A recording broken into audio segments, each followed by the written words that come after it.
So like normally, I think this next example.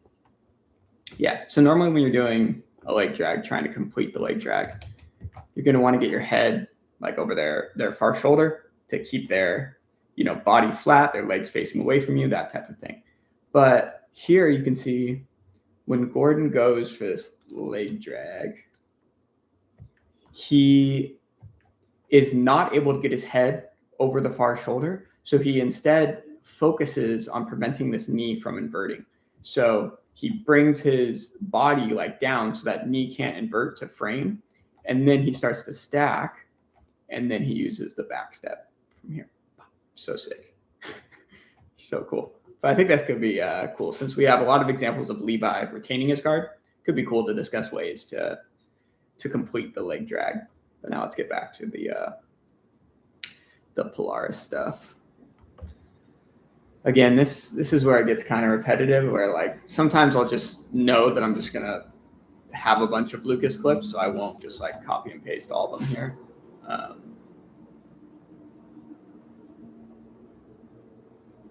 Yeah, this is cool connection,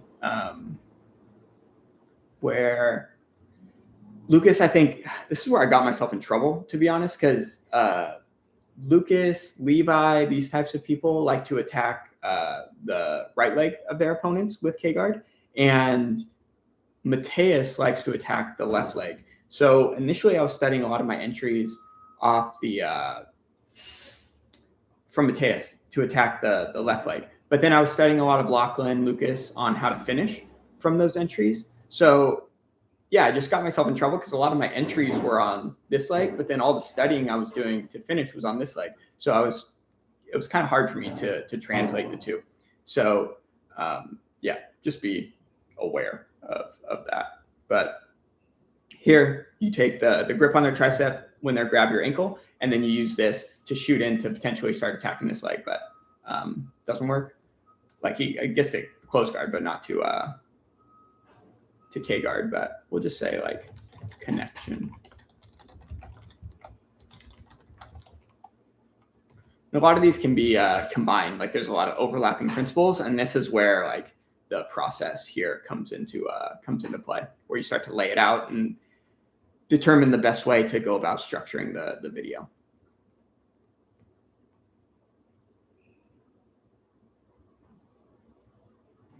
It's that nasty wrist lock. I don't know if I necessarily want to talk about this, but this is really good. Something I'll just write it just in case. But these wrist locks were nasty, and I think Lucas popped the thumb of Devontae with one of them.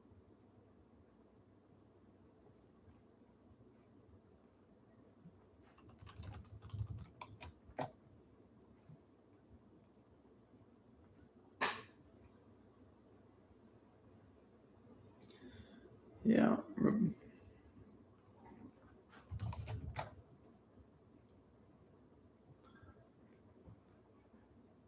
Okay. Yeah, again, that club. Yeah. Oh, I like this. So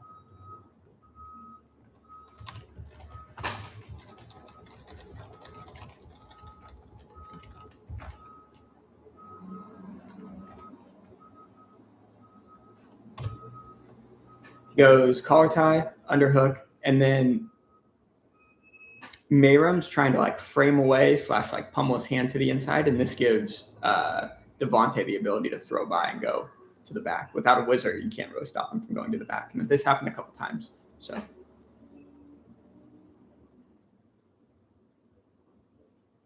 little modified chair sit. Talk about that a lot. So and arena choke.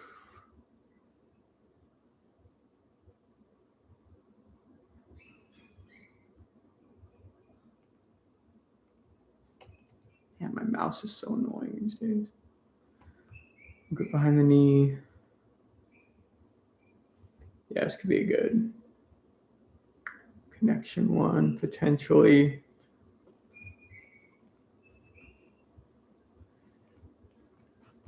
Just the idea that we have one of Lucas, connecting to the hands before, using a forward hip escape motion to make his connection with his feet on the outside. And this time, Chris tries to get the hand and then works up to behind the knee, but still uses that like forward hip escape and throws his foot to the outside to start to enter Keymaster. So yeah, could work well with the idea of connection.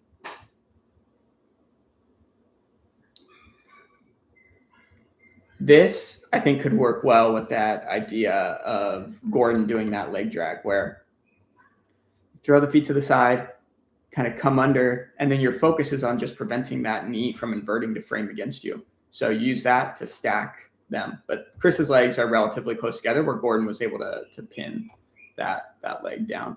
And Chris uses it. Honestly, this might be actually a pretty good clip because he uses a similar guard retention strategy as Lucas Kennard by shooting his hips out in this direction and then inverting his knee to enter K guard. So this actually could be quite useful. And I think it'll go into this category and this category.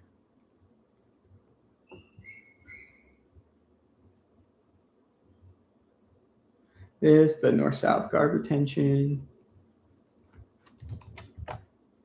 And the idea, I've talked about it before, but the idea being that if you're beat and they start to like create an angle towards north-south, it's probably not realistic for you to move your head this way to maintain your guard. You're probably going to have to spin your head out the back door.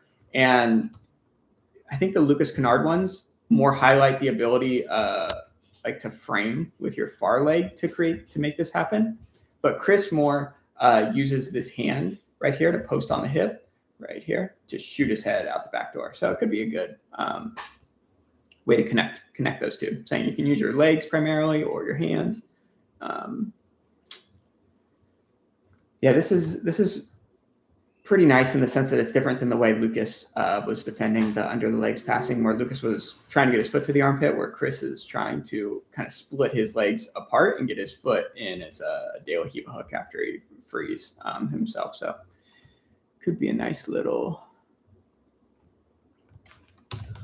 under the legs guard retention. Nice little ankle pick, wrestle up. So I thought it was kind of interesting how like normally you pin the wrist like up here, but Chris pins the wrist down towards the mat and then used it to pass. Quite nice. This is, I think, Chris trying to do that. Let's make another category.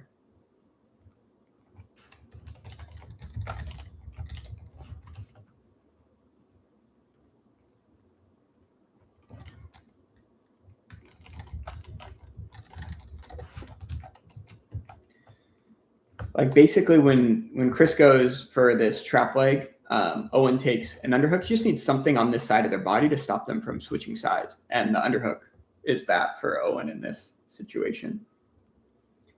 And here you see Chris try it again. And this time that underhook is there. Again, it was more like an overclasped grip trying to grab the leg. But one thing, this will be actually quite nice. I need to make sure I keep this in mind. So how do I word this? The bicep ride under the lasso. So we'll talk about this a bit more later as we get into Levi's match, but kind of from what I've noticed is, let me just restart this in case I missed it. Gosh dang it. So most people, when they throw in this lasso and they go for this bicep ride, they're like bringing this arm above their lasso to grab onto the tricep. And that allows Levi to be pretty dynamic with this arm. But most of the guys from Europe tend to bring their arm under their lasso like they're going for a false reap. And the arm can grab the leg, as Owen's doing here, or it can grab the tricep. But I think it makes it much stickier. So this is something I'm planning on discussing for sure. So I'll save that.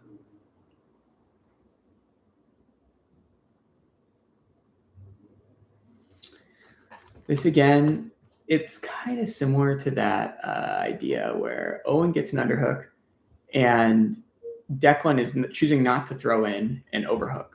And now he throws in an overhook once he has double underhooks. So Owen goes inside trip instead of throw by. But you can see gets an underhook. He's trying to frame away. So Owen uses that throw by motion, not to go behind, but to get a second, like to connect his hands. Yeah, I don't think he gets under that second arm. I think it's more of an over under, but the idea is still there. So I like this clip as something in this category here. This is cool, the cross grip when passing, and then Declan inverts. I think I'm planning on making a video on a cross grip, like a cross grip video later. So I'll probably save that one for later. This, again, north-south retention. It's much more dynamic. Might not be as easy to explain, but you can see spinning his head out the back door, connect to K-guard. Declan brings his body to this side to cover the head of Owen again, to make it hard for Owen to be effective from K-guard. So Owen brings his other leg across and threatens the triangle before going into K-guard on the other leg. Just like, I mean, might be hard to explain all of that and make it coherent, but we'll add it in just in case we choose to.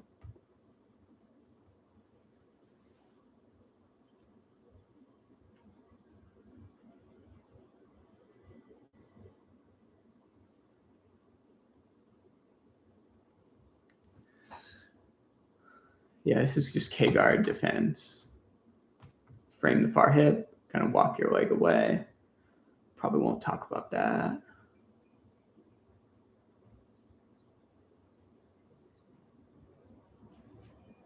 It's a nice little bear trap entry. Probably won't talk about that.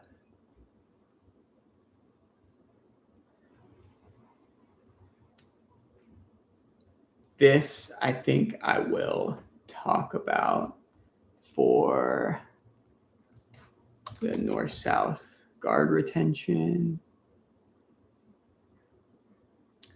And maybe just like, maybe make another category. Don't.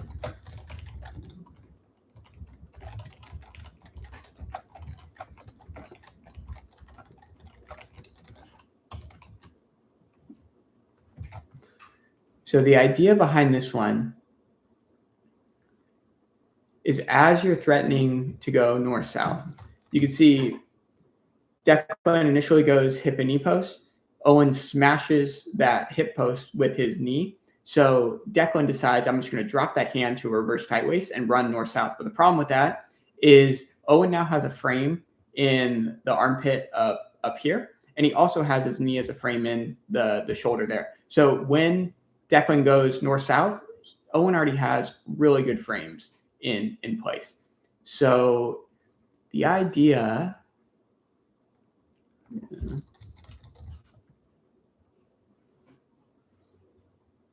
is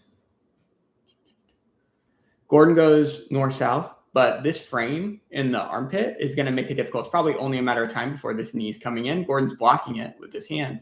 But instead of continuing to move towards the head because this frame is coming in, Gordon says, okay, I can't move towards your head.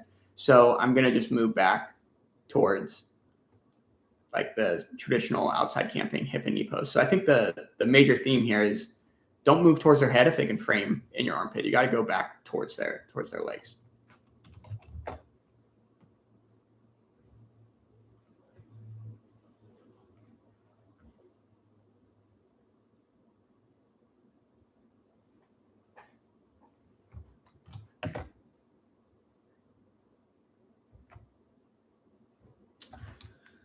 So good. People are so good at jiu-jitsu, man.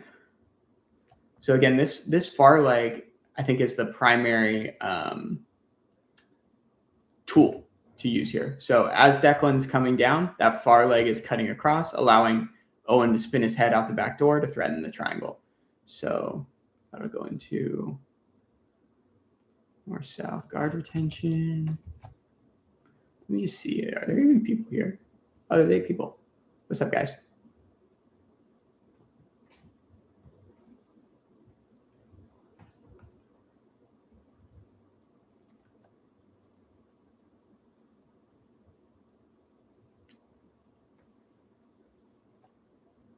Yeah, this is nice.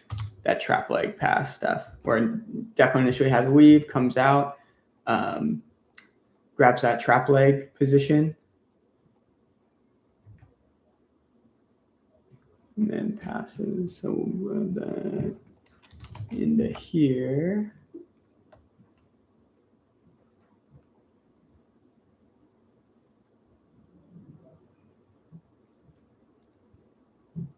This is so nice. Counter leg locking, the double 50 position.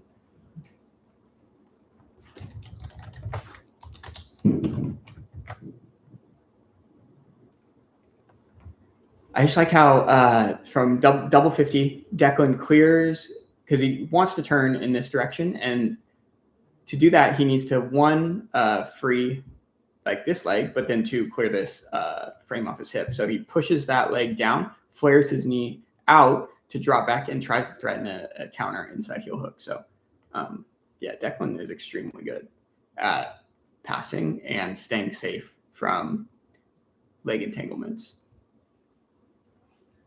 This is what I was talking about, where the lasso is here and the arm is under the lasso, grabbing the tricep. So like most people that were like when Davis was doing this to Levi, his arm was going over his leg, and that allowed Levi to be dynamic with this arm. But I think it makes it harder for Declan to do whatever he wants with this arm. And if he were to try and go into that trap leg pass, he is a bit extended. Like you can see, he tries to bring his hand here, but it's like very shallow. And Taylor's able to retain his guard. So I think this is something that goes here. Again, nice early K-guard defense by Declan. This, I think, is something Declan does very nice. It doesn't work here, but I'll probably save it. Where Taylor tries to go over the top, Declan blades his body to prevent it. So then Taylor goes underneath with his knee.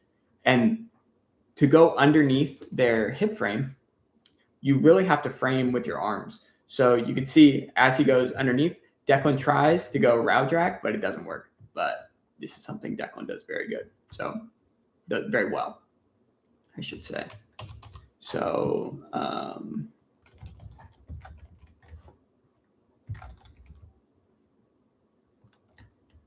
say inside camping.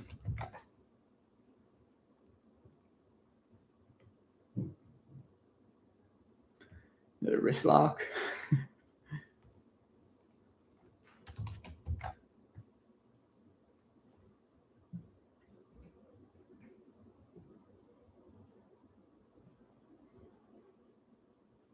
Again, Declan's so good. This is like Taylor doesn't get his guard pass very often, but this was, pretty early on. Actually, this is later in the match here. But again, here we see the lasso's in and the arm comes under to grab the tricep. This is from a weave, obviously. But yeah, I like this idea.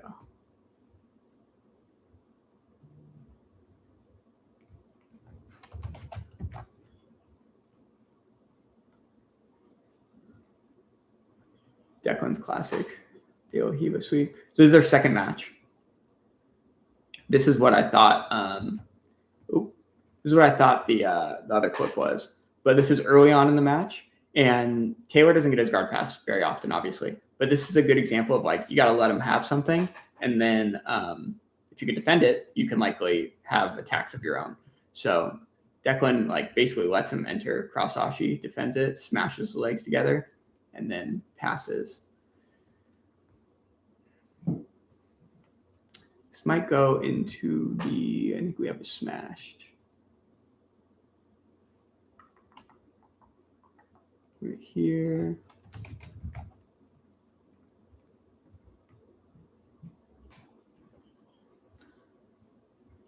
And this one, like nice Darce defense, but leads to the pin, kind of submission position dilemma. This is something that I've talked about in the past, but this like twister side control type position, but instead of being under this arm, you're over it. Declan uses this a lot. Tries to go dorsal, frees his head. Declan stays on top.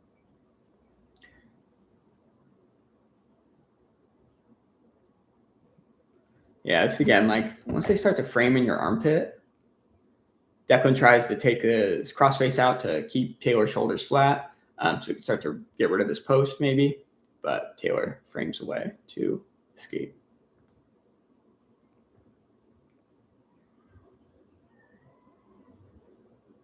Stopping outside passing. This is, someone asked, what is your approach to stopping outside passing? As far as like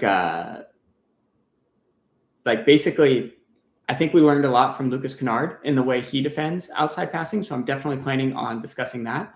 And I think it kind of changes the more they get towards your shoulders. So at least my approach has been when they are relatively in front of you, you're trying to do more traditional guard retention, like high legs, things like this. But now I'm doing more of what Lucas Kennard has been or showed in this Polaris event, where instead of trying to like high leg over to get your hips to face them, you frame on their body and then you shoot your hips out in the opposite direction as you would traditionally do. So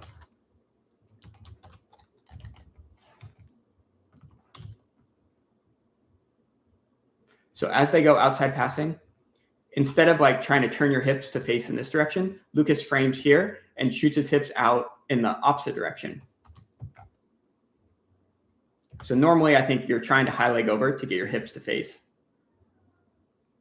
this way, but Lucas's hips face it this way. So it's like you're almost doing the opposite of what you would traditionally do. And that allows you to reach for a scoop grip on their leg. So that's what I've been trying to do recently.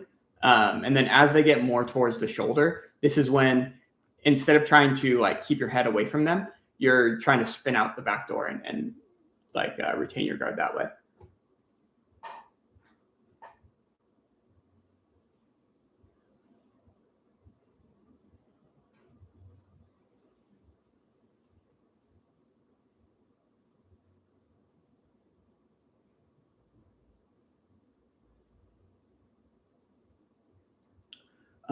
If your goal is to mix close chest-to-chest passing versus outside passing, are you generally focusing one versus the other, outside your partner's legs? And if they try to keep you in between, you go chest-to-chest. Yeah, so like I think there's the third aspect of this is the under the legs passing. So like the general idea and why like the asymmetric legs when you're retaining guard is so effective is if their legs are like lower and retracted, the outside passing is going to be easier. If the feet are higher than their knees, generally you're going to go into like stack type passing.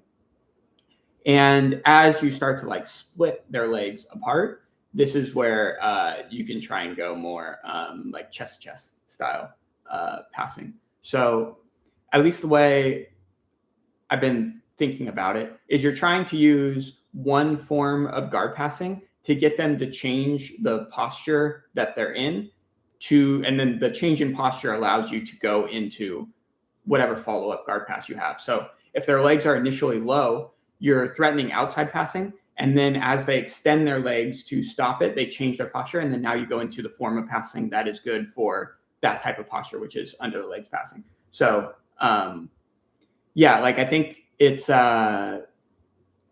more about like threatening one. And then when they change their posture to prevent it, you go into the one that makes the most sense. I don't know if that helps answer your question, but yeah, that's the way I've been thinking about it. Why would you go stack / over under versus splitting the legs, crushing the legs?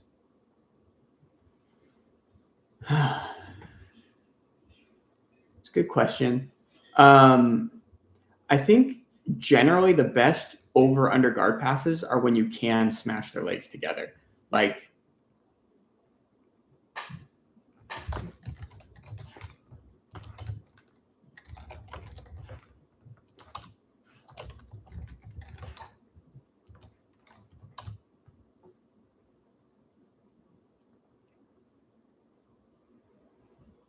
when you can get into these over-under guard passing positions and smash your legs together, I think this is ideal. It's super good. I don't necessarily know the best answer for this. Like, maybe you're asking, like, if you're trying to smash their legs together and they're like hipping out to like potentially high leg over to face you more, it might make more sense to go under the legs. Whereas if you're able to keep their legs facing away from you, it might make more sense to go just like smash. But yeah, I think generally they work pretty well together. Like the over under pass and the smashing the legs. I think if you can do both of these, I think it's very good. But yeah, I don't necessarily know if I'm understanding the question necessarily, but yeah. Why would you go? If they high leg, wouldn't it make more sense to switch sides to opposite hip than you post? So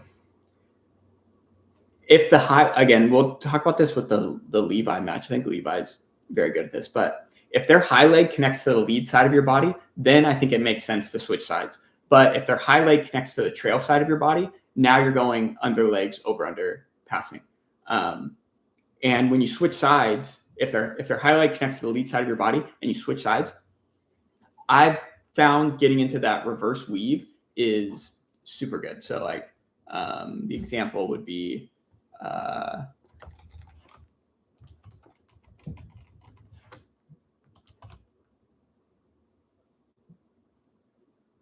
so yeah, you're here. The high leg connects to the lead side of your body. So now you're probably going to switch sides, and then you enter this reverse weave where your hand is like splitting their legs, and they're going to be trying to turn into you and invert their knee to face you. Yes, like this. And then we run into the same issue. Yeah, you can switch sides if they get the lasso.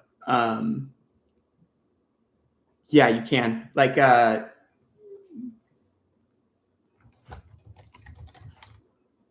Dorian does it a lot, switches sides with the lasso.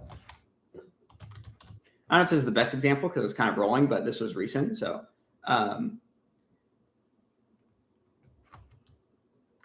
see, we're here.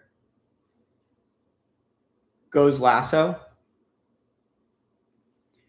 And you can see, I think it depends on like the hips. Like if their hips are facing you a bunch, I think it makes sense to switch sides with the lasso. But if their hips are flat, if you switch sides, you're basically like running to put their feet back in front of you. So what Gordon does here is he leaves the lasso in place and just focuses on pushing the knee out. And that kind of forces them to turn in. Again, I don't know if it's the best example because it seems like a thing where Gordon's like, get to octopus guard as much as possible. But this is one thing to think about. But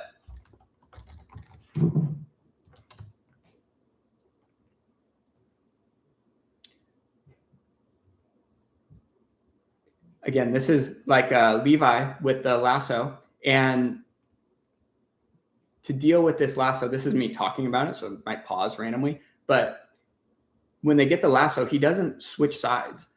And I think it's because the hips are like relatively flat here. And this is when he goes into over-under passing. This is the one we just looked at. Yeah. And then smashes the legs together. So, I mean, obviously there are many ways to deal with the lasso.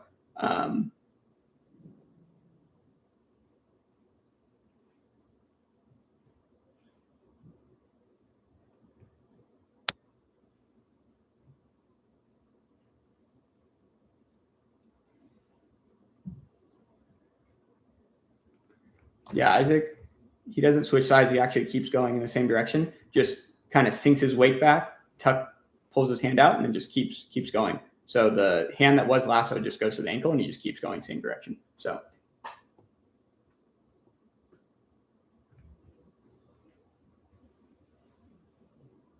which pass are you referring to? Yes, I hit the pass in training. The over-under pass?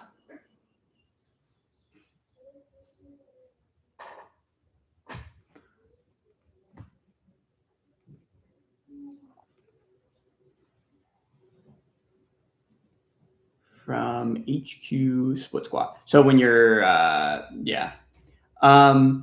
Yeah, so the over under from HQ and split squat I've hit. I tried to do it when I trained with PJ, but this is when I was like first starting to do it, and I wasn't good at it from split squat. And PJ told me you really got to make sure you're pressuring them with your shoulder to keep their leg retracted when you start looking for scoop grips. But like the Joseph strategy of taking like from split squat, you take a scoop grip on the bottom leg and switch sides. I was trying to do this and wasn't having the most success with it because I wasn't keeping the leg retracted. But since I've returned from San Diego, I found it to be much better. And then the HQ one,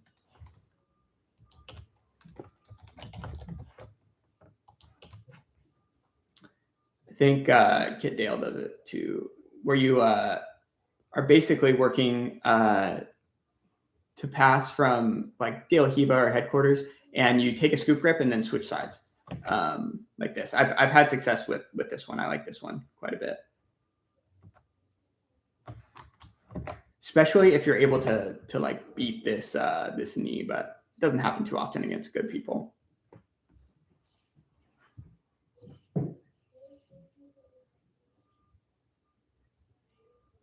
Ankle locks and Aoki locks. I went through a phase of doing them a lot after I got back from San Diego because Dima taught them in a seminar while I was there. But to be honest, the people I train with aren't the best at leg locks, so I was getting them too much. So I just kind of stopped going for them as much. But Dima, I think, has some really good ideas to think about as far as straight ankle lock goes. Is just like the idea of having like weight on their hips, I think is very important as far as keeping them grounded and making it hard for them to clear your feet.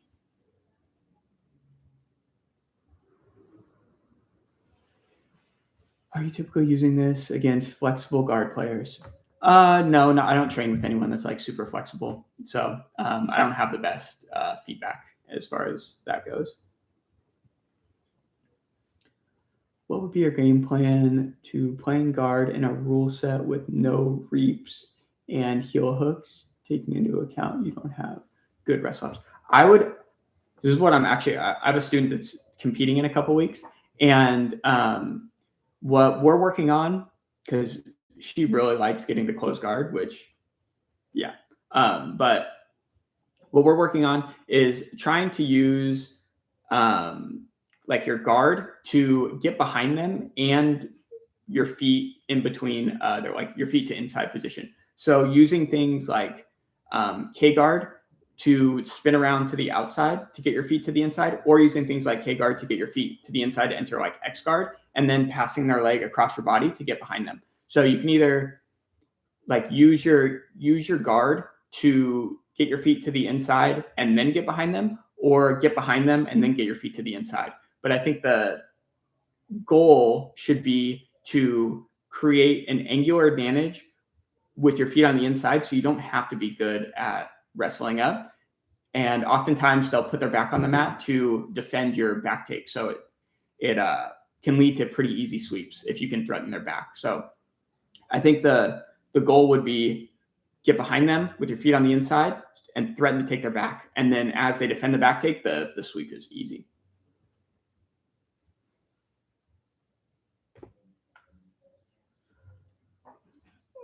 Where was I at? Are we able to see raw training footage of you adding/trying a new school?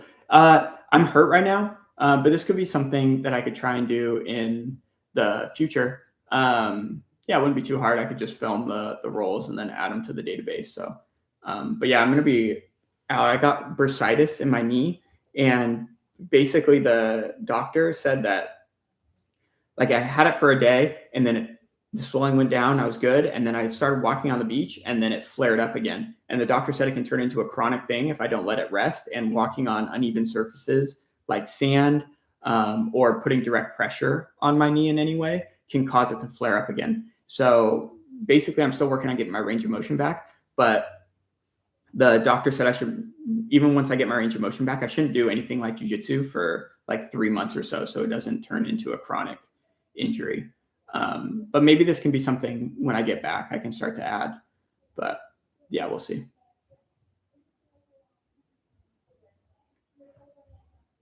You are the GOAT leg lock. Yeah, you could say that, but I'm not. Yeah. First day Gila seems to have fallen out of popularity due to chest to chest forcing high steps with squat camping. Are you the typical solution to it? Yeah, I think most people are trying to like free their leg to get into more Keymaster these days.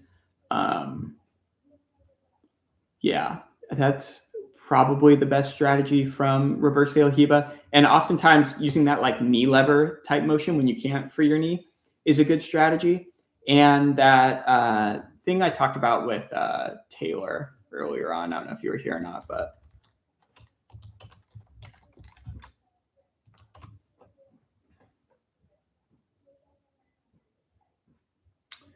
where when you can't free your trapped foot, like the foot is here, trapped from reverse de la Hiva, you could frame with your arm. You just need something framing. So he frames with his arm, he frames with his shin on DeAndre's shin, and this allows him to switch sides and not get smashed.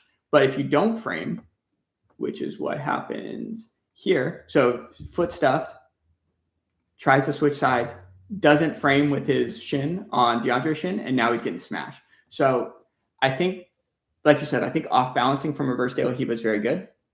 But like you said, I don't see many attacks from reverse de la Hiva these days, like directly. So I would say most people are trying to, need some water. Most people are trying to switch hips to get back to like de la Hiva or something like this. Or attack like K-guard on the far side leg. So personally, I don't attack too much from reverse de la Hiva. It's more of just like a guard retention type position to off balance them and maybe get some momentum. So when you switch into back to de la Hiva, you have some momentum to start getting behind them.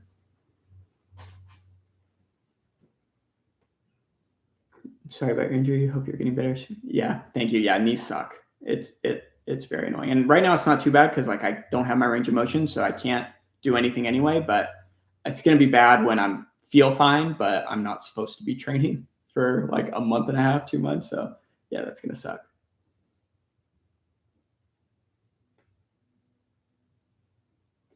Yeah, for sure. The knee lever can be difficult to get them off balance too much. So I think like the idea would be if their secondary leg is like back, this is when the knee lever becomes pretty effective. And then as their secondary leg comes more and more forward, it's going to be hard for the knee lever to be effective. So generally you're trying to go like knee lever, and then as they bring their leg forward, you're bringing your knees to your chest and trying to off balance them overhead. So it's like, I mean, the classic, like towards their hips, towards their hands, off balance, and generally trying to do this to get to their secondary leg, either with like a scoop or with your leg, like freeing your leg to their leg to enter Keymaster. But you can get to their secondary leg with your hand as like a scoop grip.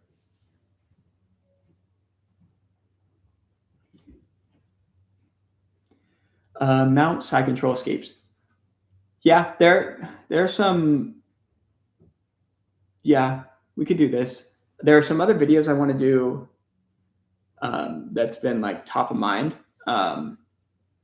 And to be honest, I've been prepping someone for competition, and like Lachlan's idea on this is kind of the way I was thinking about it as well. And then Lachlan just had a podcast, and yeah, like it kind of solidified what I was thinking. But we've been focused a lot on guard and getting on top and staying on top and passing to like give yourself a points advantage.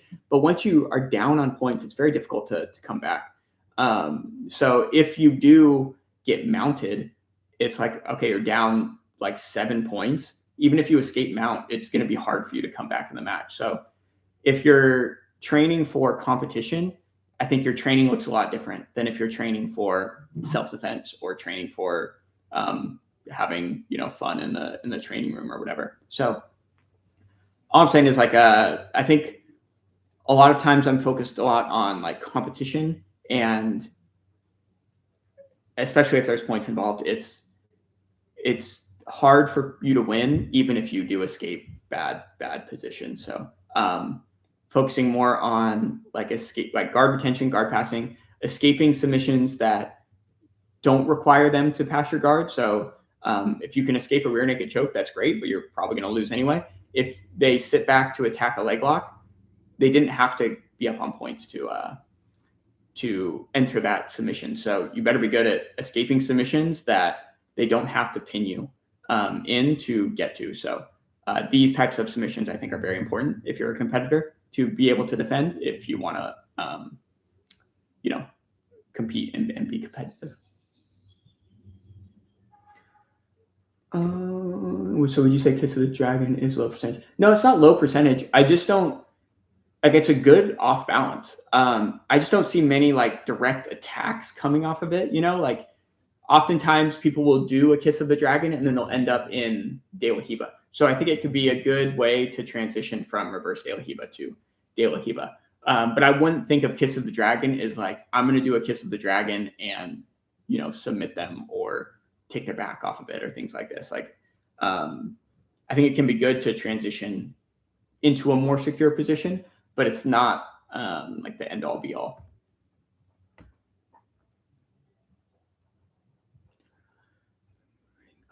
Besides inverting under for reverse De La Riva, you'd say De La Riva is better off balancing and offensive sequences.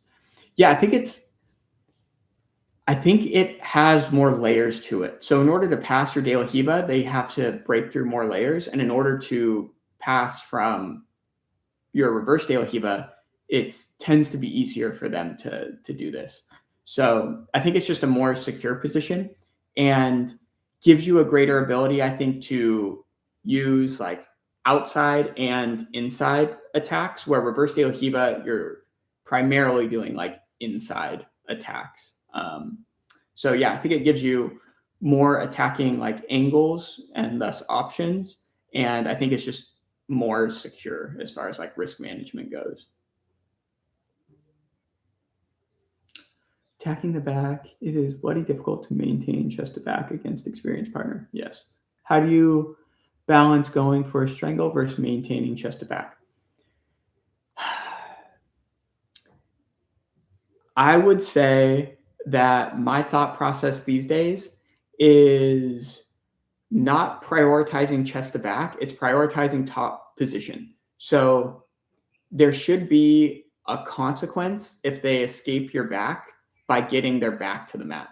Like if they get their back to the mat to escape your back attacks, you're mounting them and you already have their arm across your body or outside their elbow. So you're going immediately into an arm triangle. You're going immediately into a gift wrap. You're looking for an underhook, like I talked about in that video from DeAndre. And you're looking to go to S mount. So I think having good attacks from the back, but also good attacks from like chest to chest positions like mount, just make your attacks very suffocating. So as far as like, if you're like, I want to keep the back and I want to choke people, I think the idea would be your leg should be in pretty good position.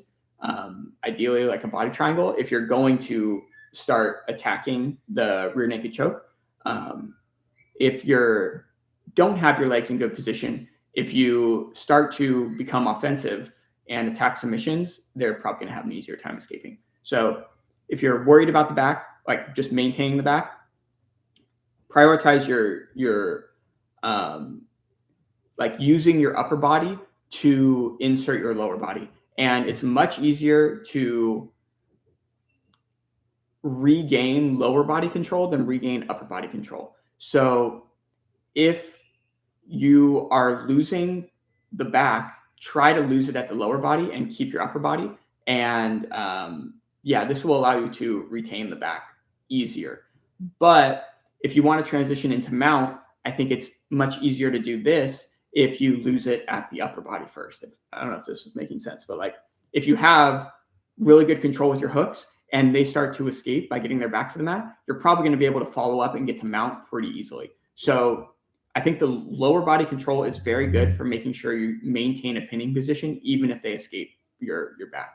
But if you're just trying to hang on to the back and maintain chest back connection, I think like the upper body control is more important in the sense that like it's easier to regain your lower body if you just like maintain a seatbelt kind of thing. Then deciding which one to develop, so that helps. Gotcha. Yeah, I would if I had to choose one, it would be De La Riva. And most, like we were talking about previously, most reverse De La Riva attacks involve getting back to De La Riva. So I think if you're good at attacking from De La Riva, you'll have different ways to get there from reverse De La Riva. So I definitely think like if I were going to start teaching someone guard, it's probably going to be De La Riva. And then when we work on reverse De La Riva, it'll be more like how to retain your guard from reverse De La Riva and get back to De La Riva. I understand. Lose upper body control, mount priority, lose lower body, regain the back. Yes, exactly. This is the way.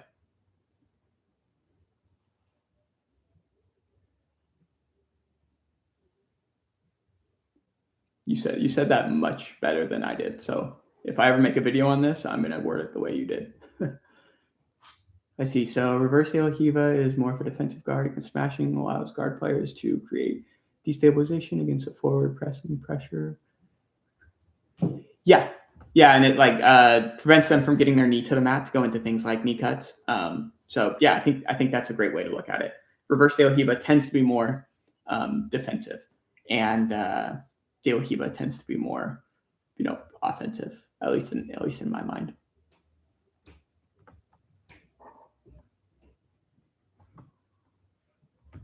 Cool. Hi, B team. Super single index and ankle optional ranges right now. Into Christos. Yeah, Christos is really good. Yeah.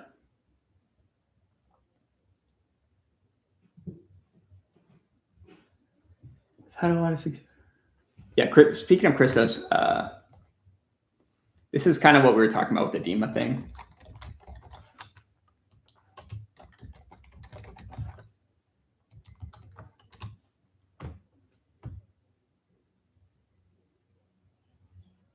So single leg X, dude's going to build height to put weight on his foot. So Christos puts weight like through the hip, and the idea is to break them down. You can use rotation to kind of like misdirect them. And a lot of times what I've found at least is this is so much easier to do when you're turning onto your inside hip than your outside hip. So Christos is going to turn onto his inside hip to go belly down, break the guy down to the mat, and finish the straight ankle. So yeah, this is something I kind of got initially from Dima, but just the idea of like when they're building base, put weight on their hip and turn towards your inside hip. It makes it extremely hard for them to keep their base and gives you the ability to go belly down and start putting some serious ankle lock pressure on. I've had a lot of success defending front headlock strangles, but once they attach to my leg for the finish, what are my options? Yeah.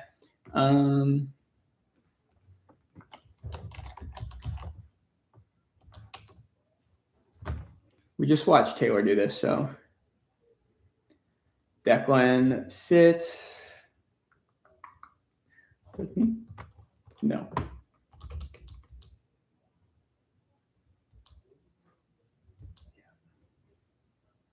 So Darce sits, grabs leg. What Taylor does is uses his like shin and then ultimately his foot to help clear his foot, and then starts framing on the hip to get his back to the mat. And obviously this is going to allow you to escape the Darce, but yeah, you can see again, like it's a constant battle. And this is the way Taylor uses it, that idea of like using your secondary leg to help free your primary limb that's under control. So Taylor's going to escape this, but he does so by getting his back to the mat. So Declan takes top position in a pin. So it's a great way to escape, but probably going to lead to them getting in the top position. But yeah, at least you're not getting submitted.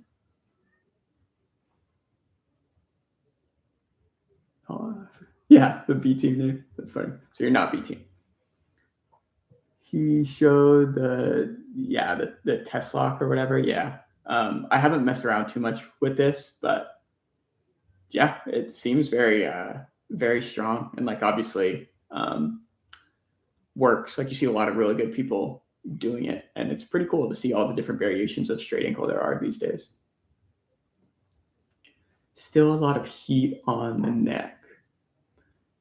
Yeah, for sure. Yeah, I mean, when they have a fully locked arse and they have your leg trapped, man, I mean, other than like, don't let them get there, like they're gonna squeeze and you're gonna get some heat on your neck probably. So I don't know if you'll necessarily find a solution out there that won't be painful,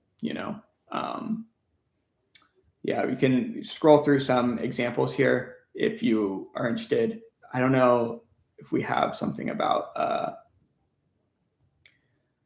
let's see.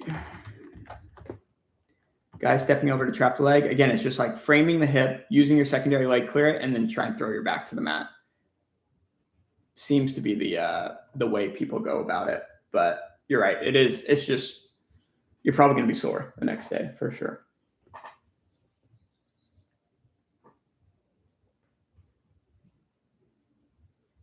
Yeah, the frame on the hip is very strong for sure.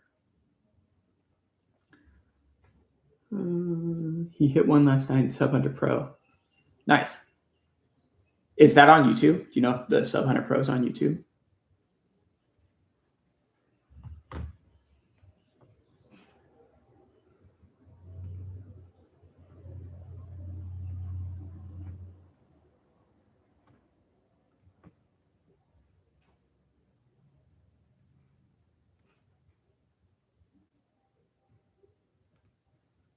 We have to get back to our.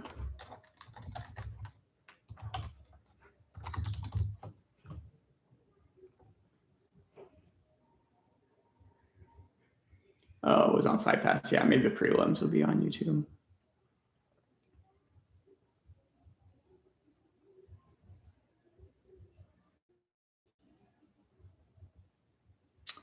Where were we? We already did these, I think. Yeah, we were here. We were a decent amount of the way through. Yeah, the stars.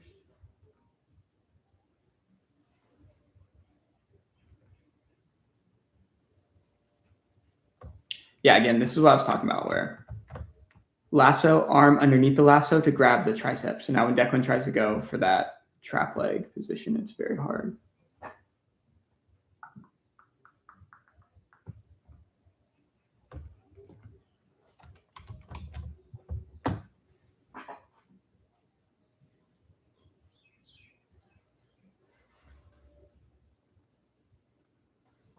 Defending from turtle, I think. Have you seen Joseph's video on the posture that he takes when defending from turtle?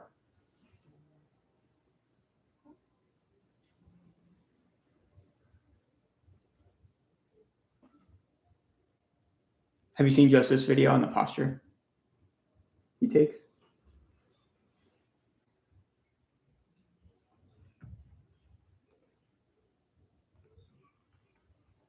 Got it. Yeah, it's free on YouTube.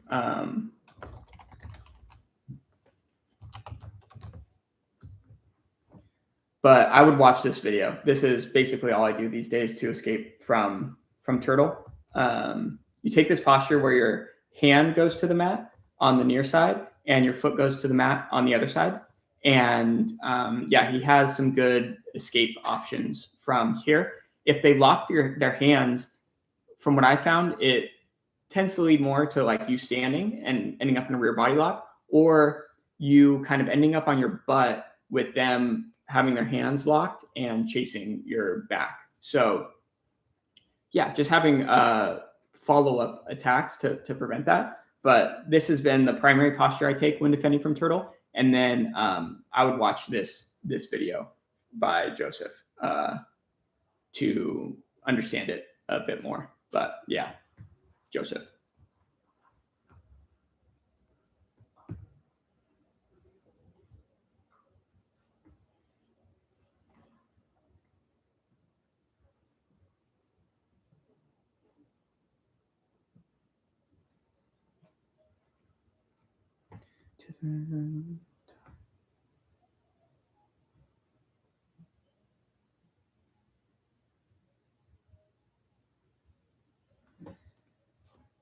Yeah, so it goes.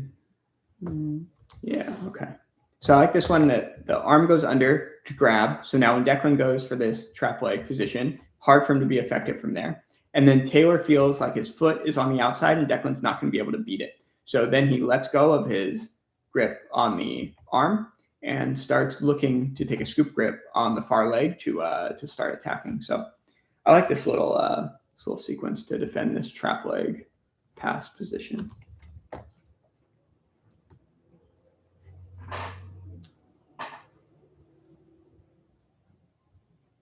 I trained with Declan. Yeah, Declan was so good. I've never met him or trained with him, but he seems like a very nice and he's very good at jiu-jitsu.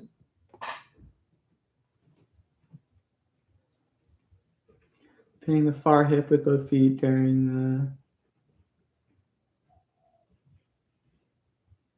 Yeah, I don't think it makes it that much different if you're pinning the primary leg versus secondary leg. I think it's just the idea of putting weight down on their hips. And then I think that like TS lock is just more about like how you're breaking the foot as opposed to like where your feet are, you know? So yeah, I think that's the distinction, but I'm not too familiar with it.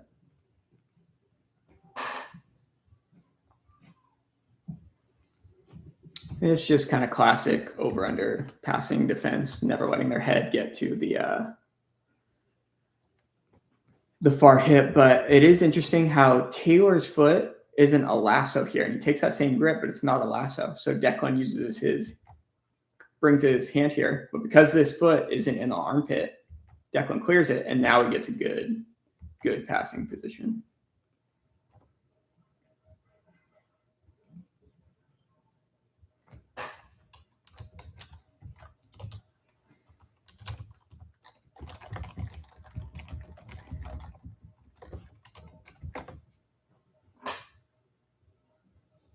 What are your preferred ways to off balance when you have inside position besides going for double control?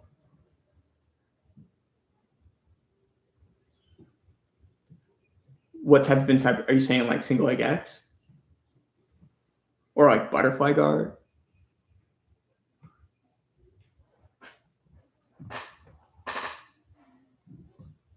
Yeah. Generally, I would say I've tried most of the time to get to this shallow, you know what shallow X guard is? It's like PJ did it to me so much, and I've really tried to get to it quite a bit. Shallow X guard, like Y guard, something where you have like something on the near side of their body, if that makes sense. So like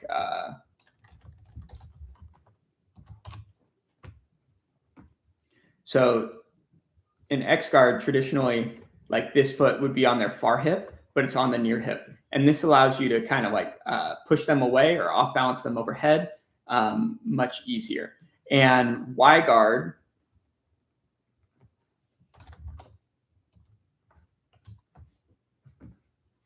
is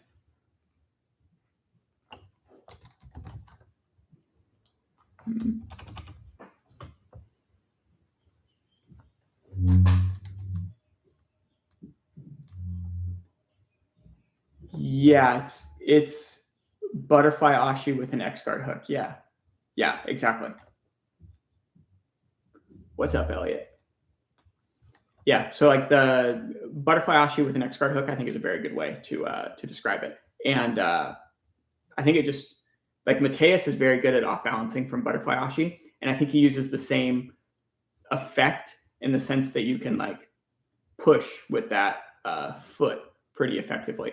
But I think Mateus does a really good job of like pulling down with his butterfly hook, not his butterfly hook, the one that's over the hip. You can like pull down to like curl your hips in towards them a bit more to get underneath them. And I don't think you have necessarily the same ability to do this from the shallow X guard, but I've been trying to like focus more. It sounds kind of bad because you also want to like control their secondary leg, but like making a really good connection to their primary leg to prevent them from coming forward. Because like a lot of times their base and like the secure nature of them being on top depends on them like coming forward and anchoring themselves to you. And if you have something on their near leg that is good at off balancing them, it becomes hard for them to anchor onto you as well. And I think gives you a better chance of off balancing them.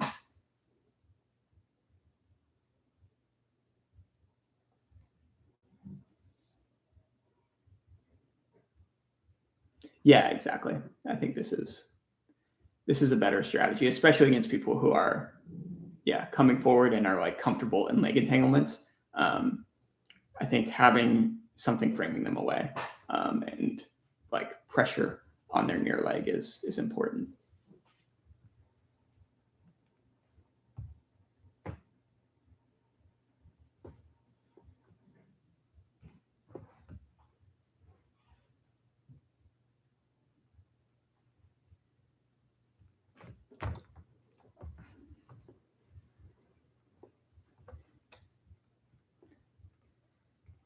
This is something that I'll probably talk about.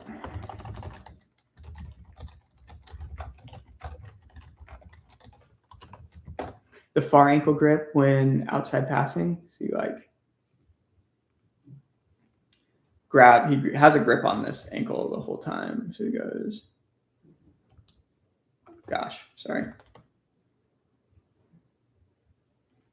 grip on the ankle, threaten to go this way, switch sides, hip and knee post, no frame in the collarbone there. So he just goes chase the head.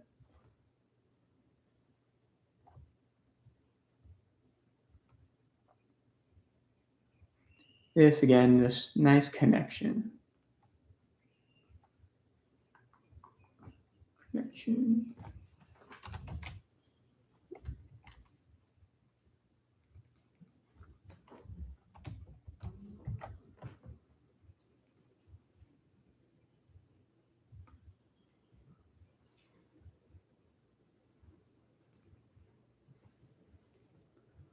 Is controlling one hand to make it hard. I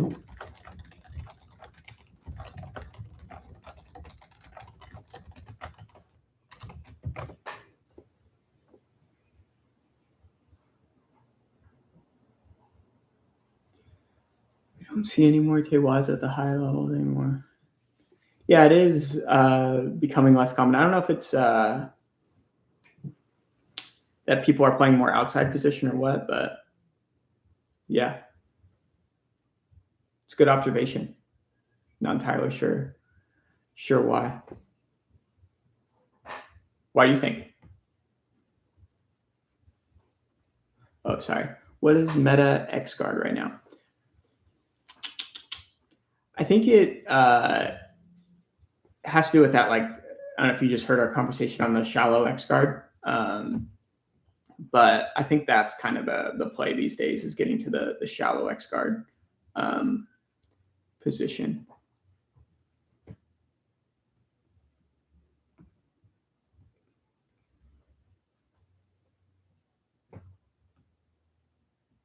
This I thought was very cool. So each of them have a collar tie. Santiri does the classic, like get rid of the collar tie. And then instead of like letting Santiri take like a thumb down straight grip, which typically happens, basically Devontae says, you can clear my collar tie, but you're going to clear it to this side of your head so I can immediately go cross grip to get into a Russian arm. Pretty good. Nice grip fighting.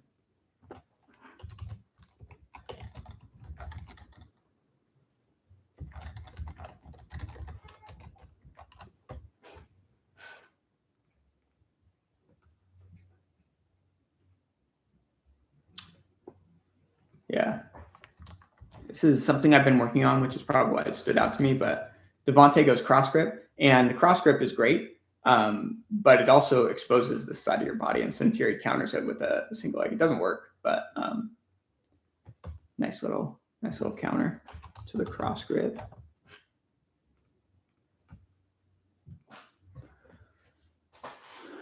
I think leading edge concept, pretty popular in everyone in discipline.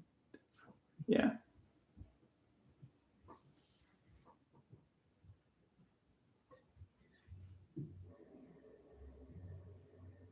Yeah. Split squat passing, top player, mirror posture, bottom player, cockpit. Yeah.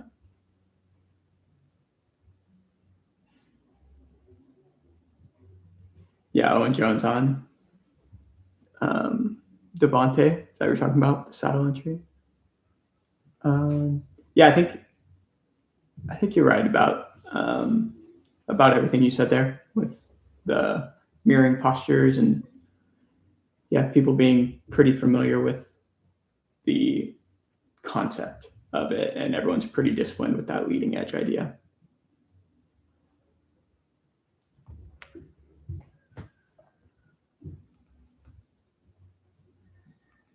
I talked about the front headlock a lot already, so.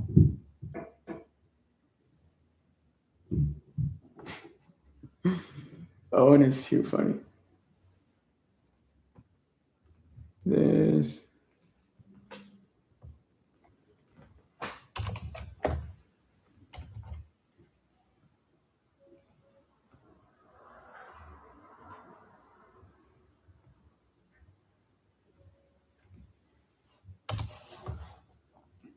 I thought that was interesting. So, thumb down straight grip.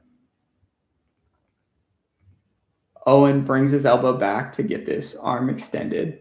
And then he goes basically like he's going to go like arm drag or something to counter this. Like he fakes this way and then he goes for crossing, like the ankle pick, inside ankle pick. We have some sort of dilemma thing.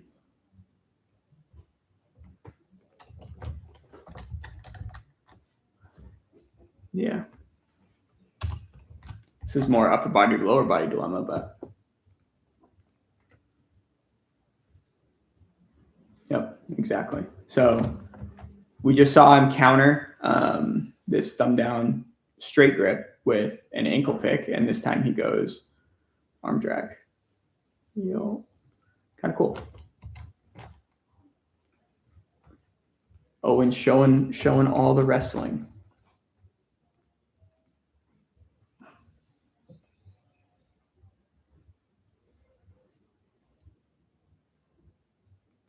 Oh yeah, I remember this one. So Owen's initially fighting the grip, and he's like, "Man, I can't break this grip. Dude's too strong." So he goes to the elbow, and then Devontae says, "I need to deal with this elbow grip." So he goes and controls the wrist, but now his hands are separated, and then Owen kicks out. Pretty nice. We'll just add this to like single leg defense category.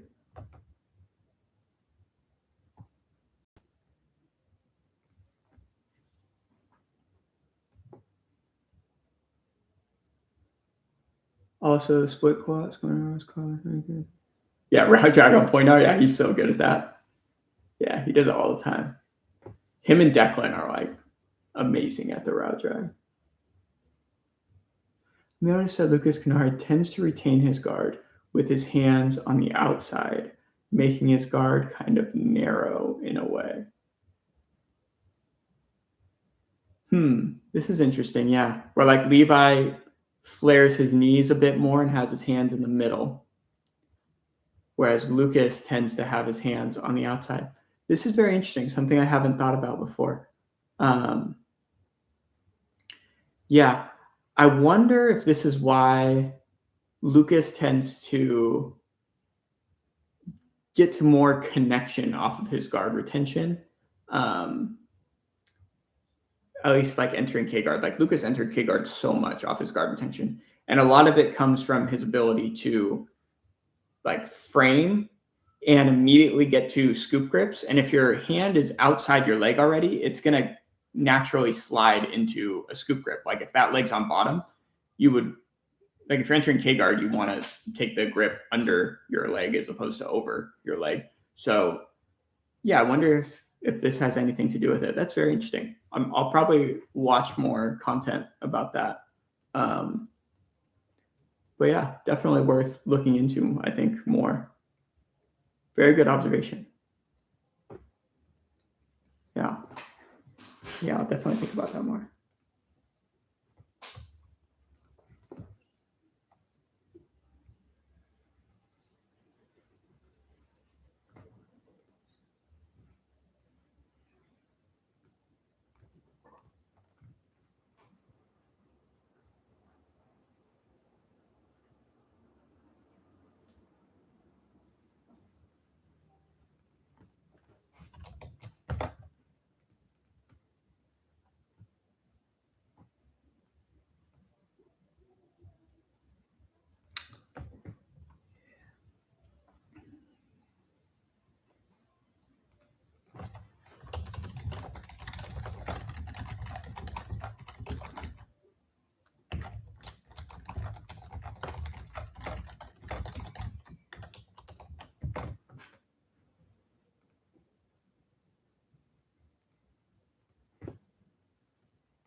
North side.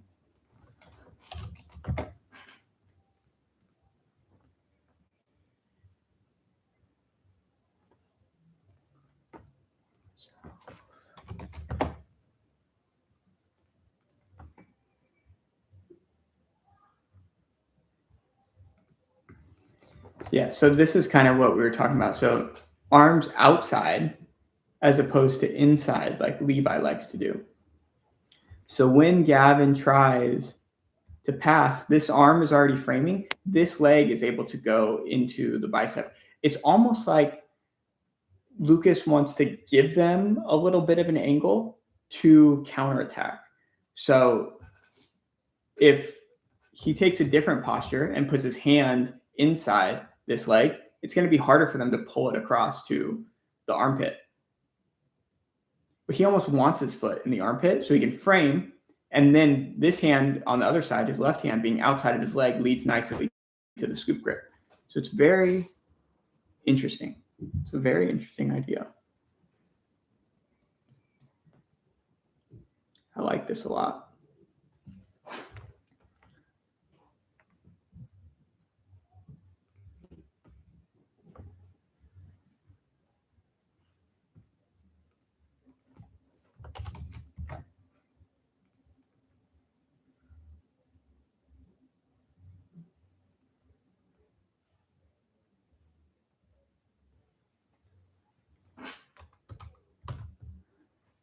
It's a good angle of it. This hand being on bottom leads nicely into the scoop grip.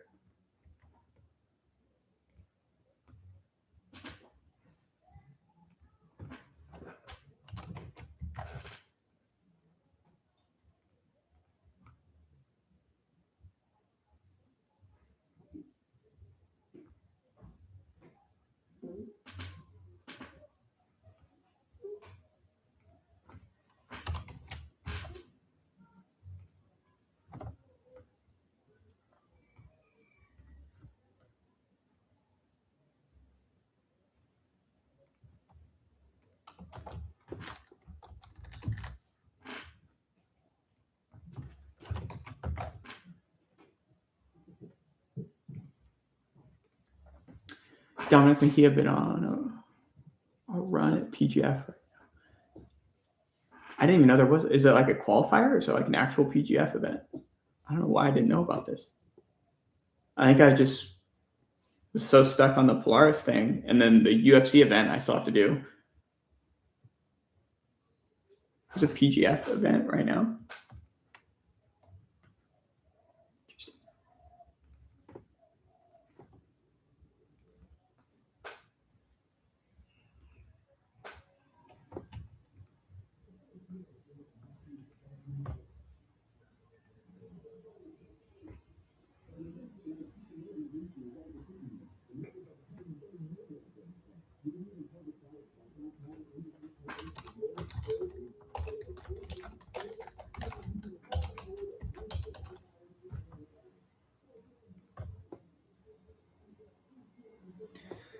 This is interesting because, like, traditionally you don't want to be backside when you're defending leg locks because you can't fight their hands, but you can use your hands to fight their feet. And DeAndre fights the feet, clears the inside ashi, pummels the secondary leg to the inside, and escapes. Pretty nice. Oh, was it in the past? Yeah, in the last season, Dominic killed it. Yeah, and he showed up late too.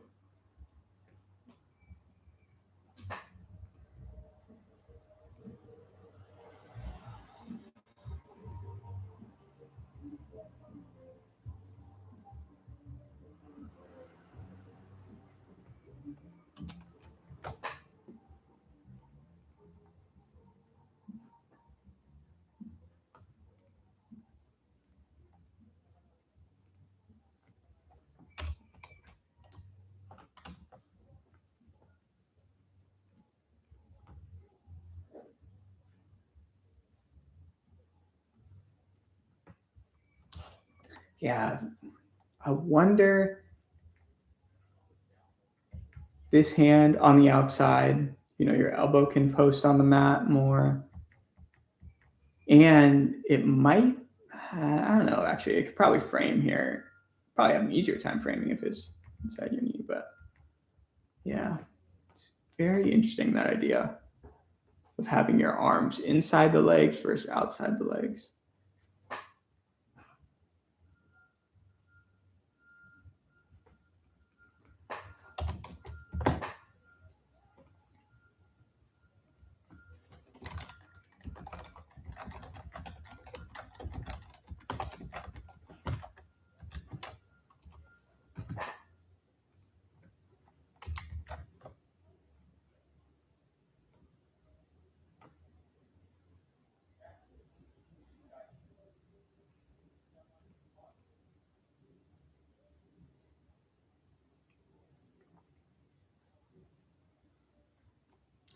This seatbelt thing is getting pretty common, where they prop up on their elbow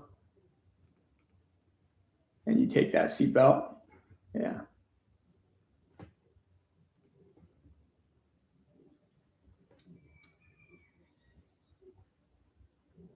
Pretty nice. I just saw Owen had a little breakdown of this on his Instagram. It's very nice. Get into that Tony Montana double trouble position.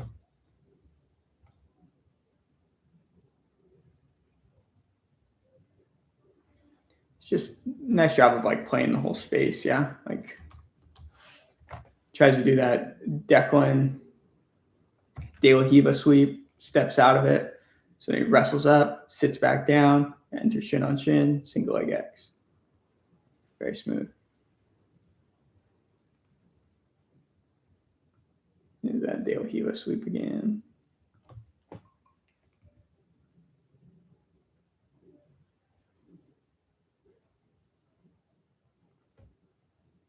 Tony Montana is the sauce.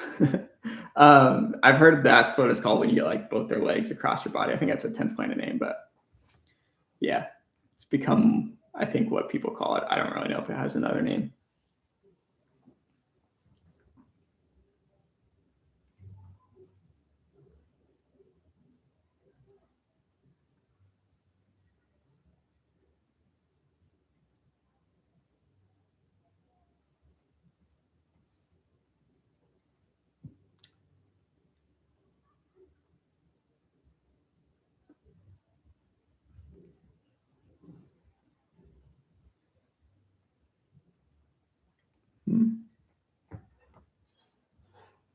Timing of this get all messed up. I think I messed this one up. Let's see. Oh, yeah.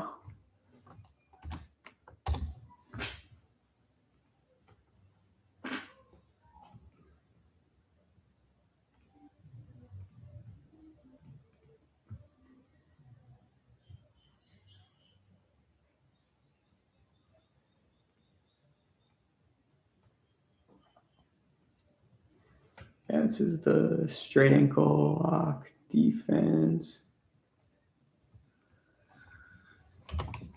This is something I think, like we were talking about, I think is definitely worth developing, where you go like knee shield half guard, especially when they start to look to pummel this foot like out. It basically puts his foot on the inside. So he says, cool, I'm going to sit back. And then Austin basically never lets the foot come to the hip and is inverting away from the leg that they're attacking and is easily able to escape.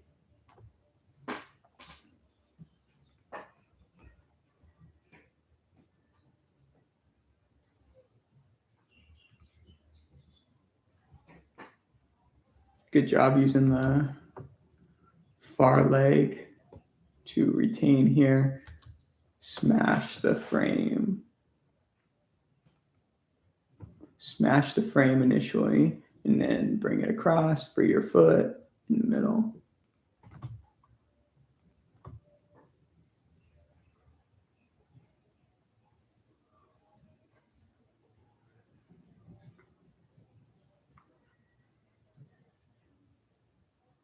Yeah, it's okay.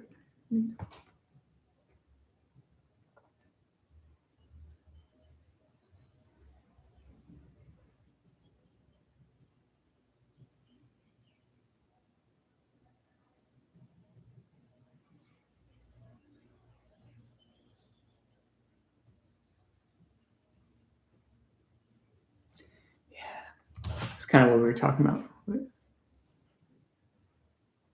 Yeah.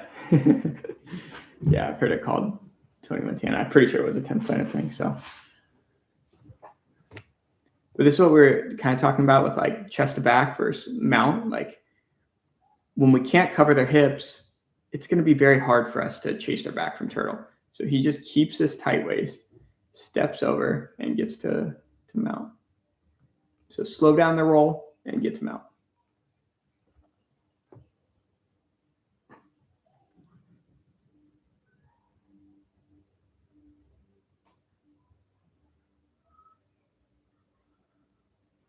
Here's the Darce defense we already looked at previously. Again, reverse de la Riva just kind of gets squished a bit, but I like how he's getting his head squished, grabs the ankle, uses his knee shield to off balance him in this direction, posts a hand on the mat, and now we're recovering. Very nice. Just very disciplined guard retention.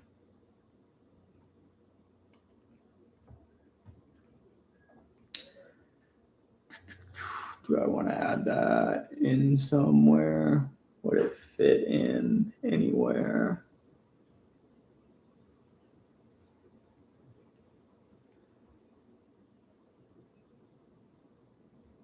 Would it fit in anywhere? Maybe here, just like a little half guard keymaster type thing.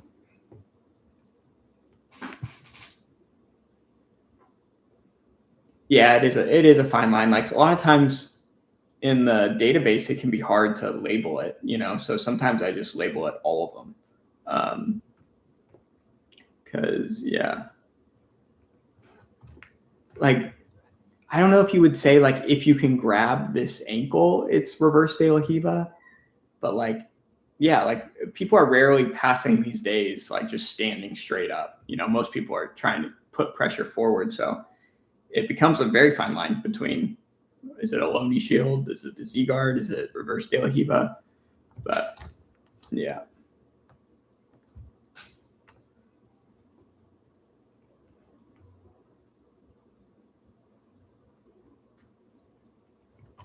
Yeah, again, so free the foot, keymaster. Last time dude attacked this leg.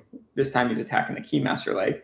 But if they attack the keymaster leg, I think it makes it even easier because then your knee shield leg can come down and go de la Riva hook, and then now you go like bolo.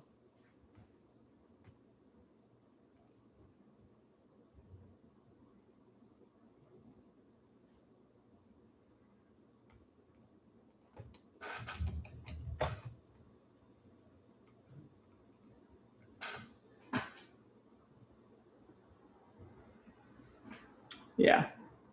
Yeah, people are getting good at preventing the like inside spin, kiss of the dragon thing.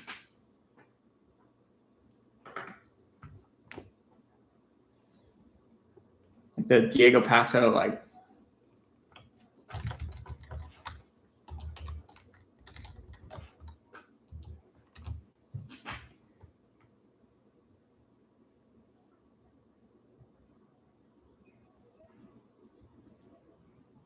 where he grabs your ankle and it just goes belly down for this straight ankle lock. Pretty nasty.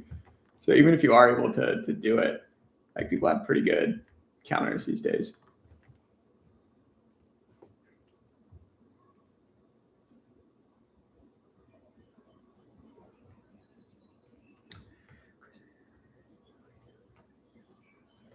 Yeah, it's the leg trap. So he goes, boom, that leg trap grip, switch sides. Austin's able to high leg over. He didn't have much control over that far leg. Can add that in. Not really much else to say about that, really, but could be a good example, maybe.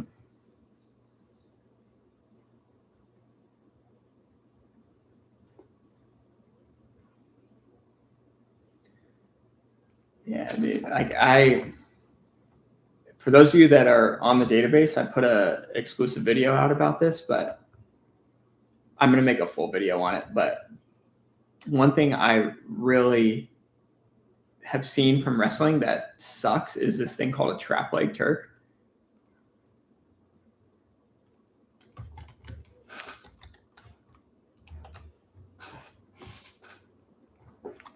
Where basically you get into this reverse weave and you step over, and then you step over their knee, and now you get into this turk where their foot is trapped on your hip.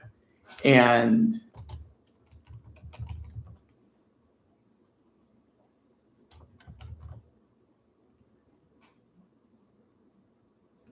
this is the sequence that got me thinking about this.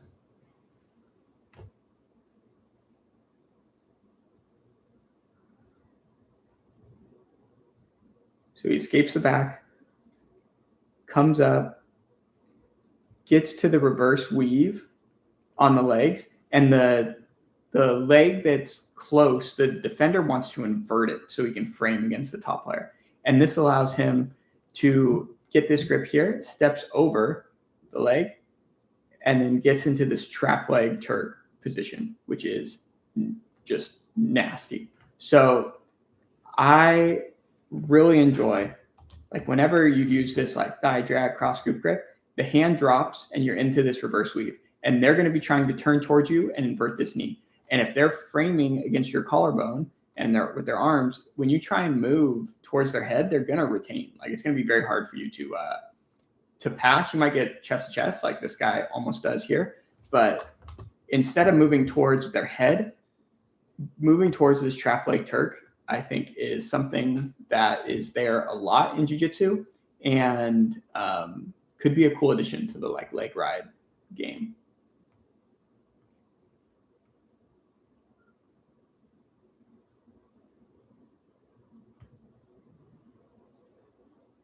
Use a Kimura to pass.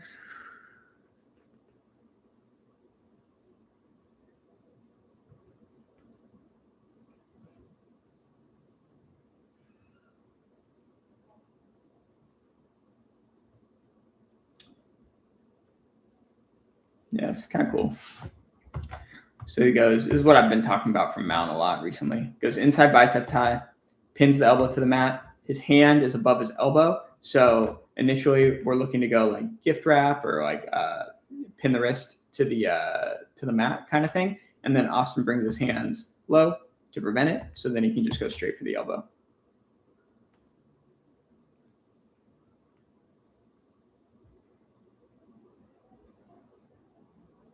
Again, oh, shoot, sorry.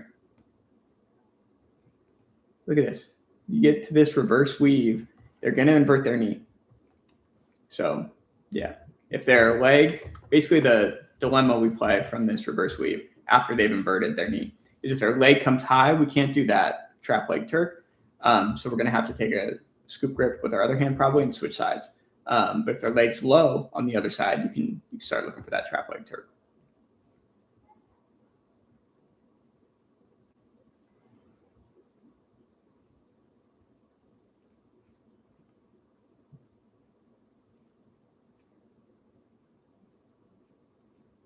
Nice. Under the legs passing.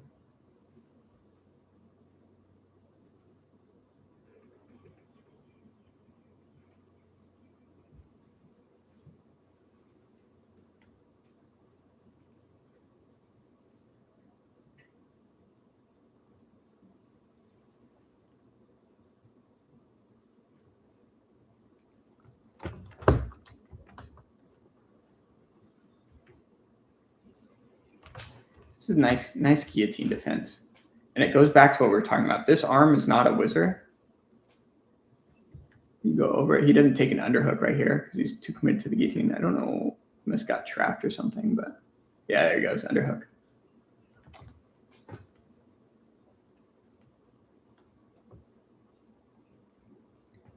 Guillotine defense, maybe. I doubt I'll talk about guillotine defense, but.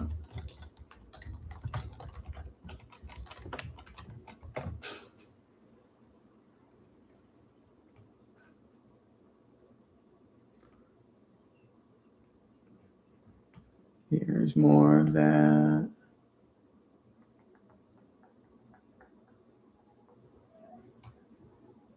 There we go.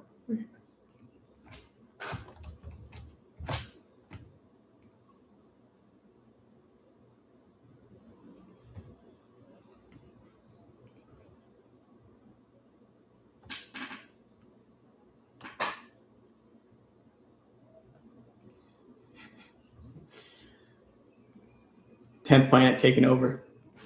The year of rubber guard starts now.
People are calling this an outside funk these days.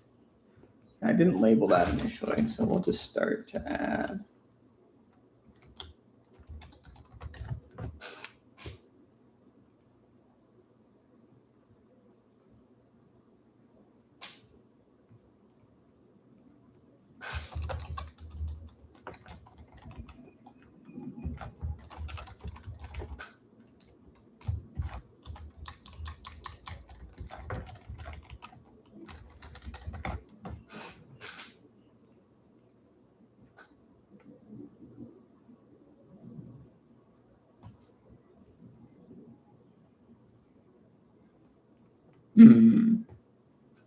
I really want to talk about this.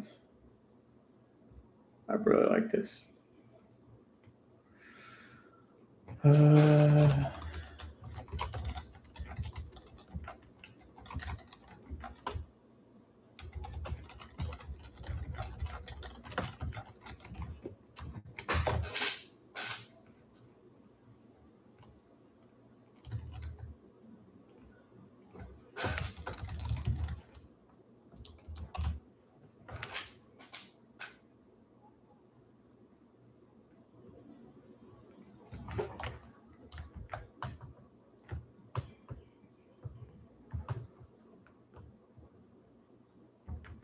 Yeah, so I think like when this secondary leg is not all the way in, obviously you can grab it.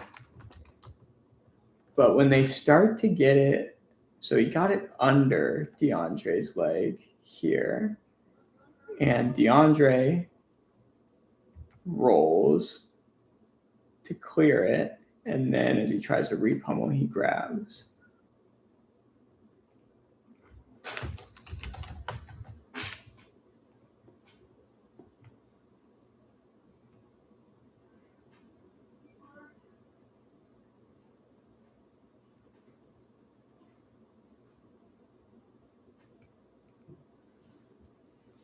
He gets his foot on top of the thigh here.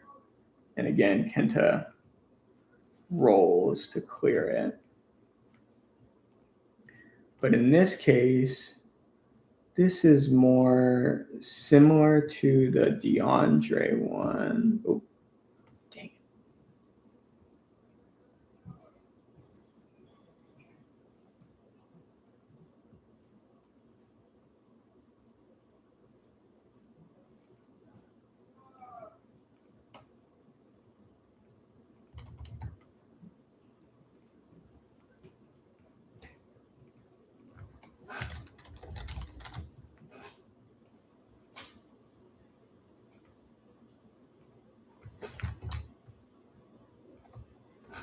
This guy's foot is under. Interesting. DeAndre brings his leg over to push off of it with this one. So as he rolls, it clears it.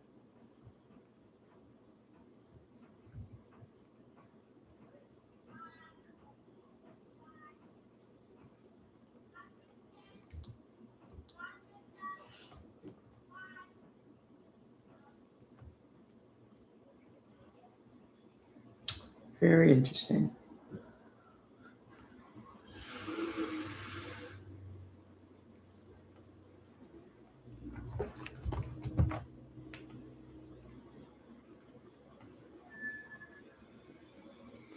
I just really like how this guy, Hedge, is trying to pull Finn's leg through to get to the honey stick. And Finn goes grip on the inside of the foot here, focus on keeping Hedge's leg split, and then he just focuses on getting his knee to the inside like that to basically make it impossible for Hedge to pull it through for the honey stick. And now he's in crisscross ashi. Now he's attacking an inside heel hook. Pretty slick. A little pummeling. Favorite position to ankle lock from? Recently, I've been getting most of mine from outside ashi. So I would say outside ashi, just because you have the trend lock there these days.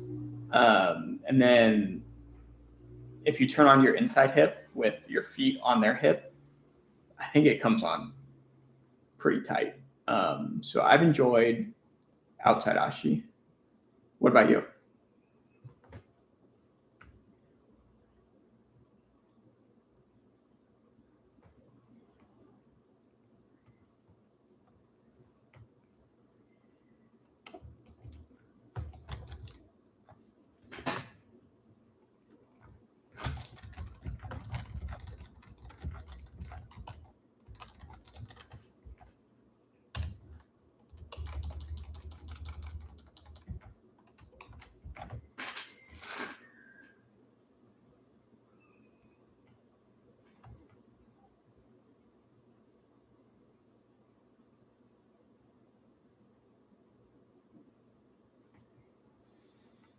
I don't think I'll talk about this one. Maybe guillotine defense.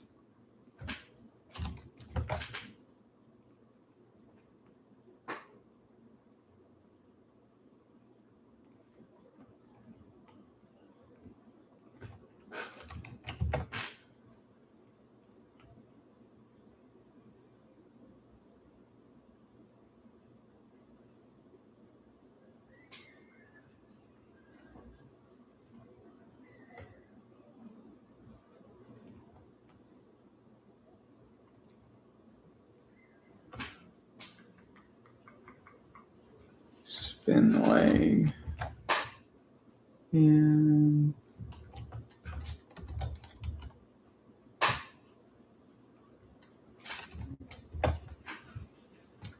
feel like I have that issue, but I haven't developed it as much. What issue?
Guillotine was cool. I don't think I'll talk about it though.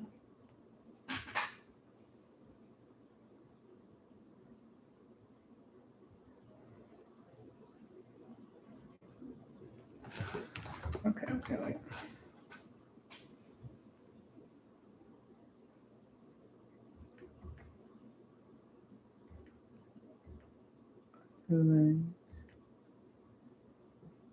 This hand goes reverse collar tie.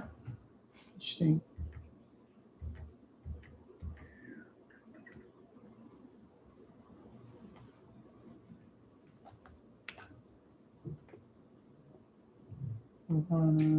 Stand up and shake them off.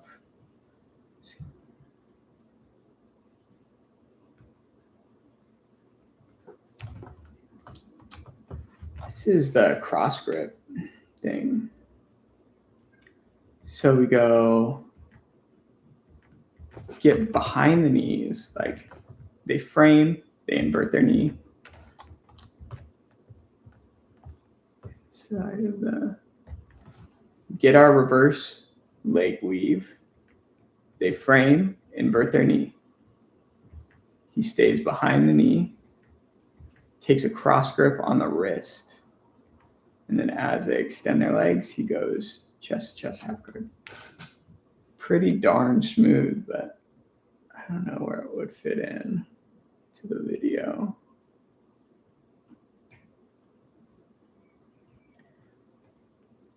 I like this. How you use triangle octopus. Doesn't work. So then you take your hand out, frame on their hip, throw yourself north-south, spin your head out the back door.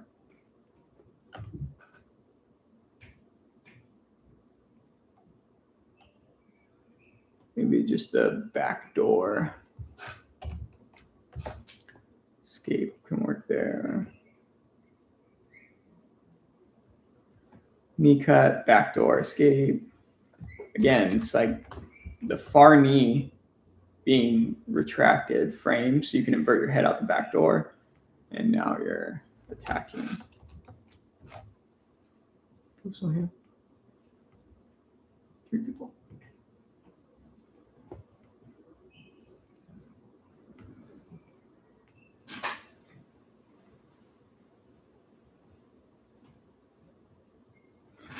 Again, it's just,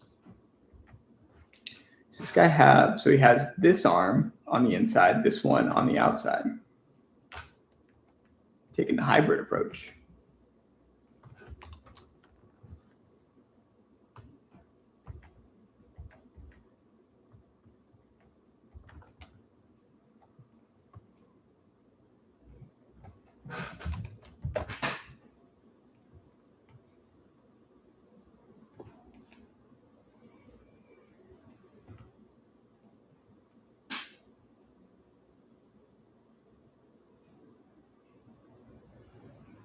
So scary.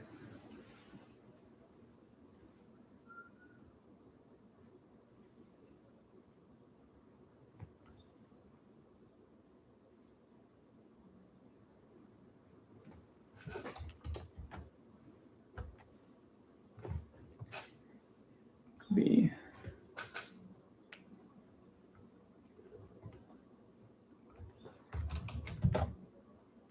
kind of interesting because like guy on top has his arm under, like he's gonna drive it over to start attacking like dorsal femoris type thing, and then guy on bottom basically just uses that momentum to extend this arm, free his head out to this side.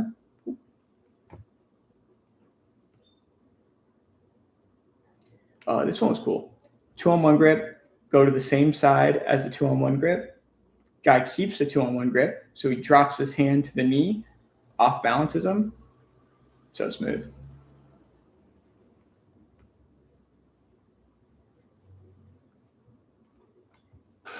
Might be an honorable mention because that one is very smooth.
Do you guys want me to talk more, or is it okay just, me going through it like I'm going through it now? Would you prefer me to talk a bit more?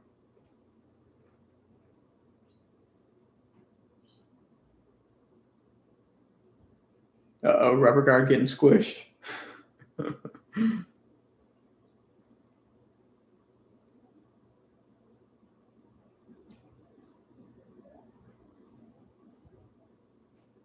No, this is sick.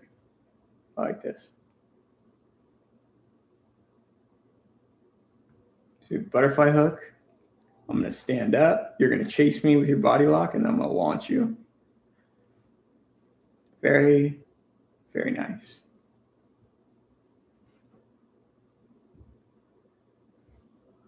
Does fit in anywhere?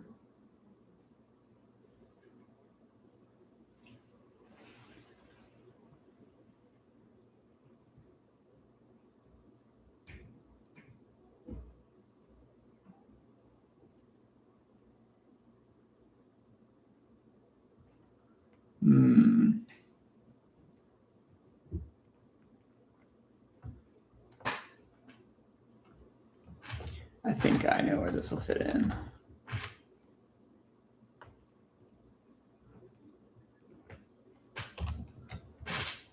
So generally,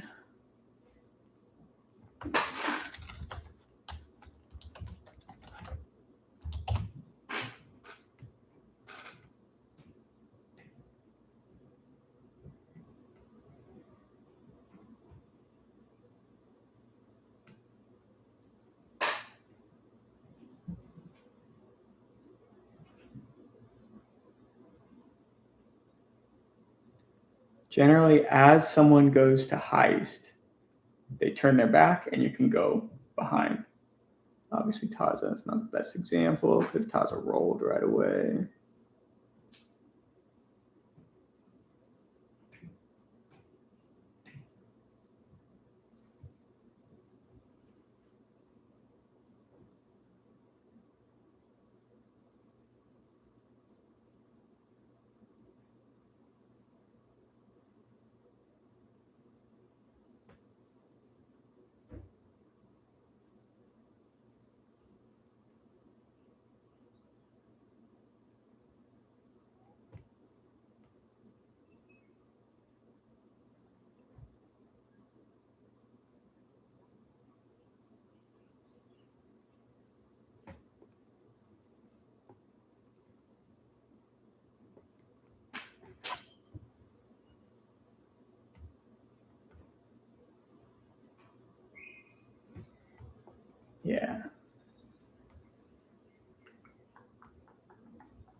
The best ones probably.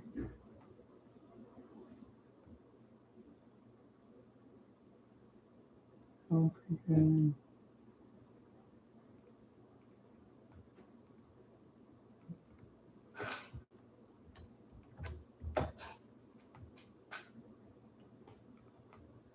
Yeah, so I think like the basic idea that I think I'll probably talk about is as you go to heist, it often gives the person a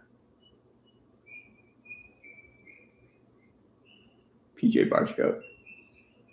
Talking about that front headlock breakdown thing, or what are you talking about with PJ Barge being the goat? You're not wrong. He's awesome. But yeah, as they go to heist, you can go around to the back. So basically, as a defender, as you heist, you should be ready for them to go around to the back, and then you can look to counter their go behind. Or you can take the approach that this guy does here, and you say, as I heist, I'm going to take an overhook before I heist, so you can't go behind me, and then I'm going to launch you with an Uchimata.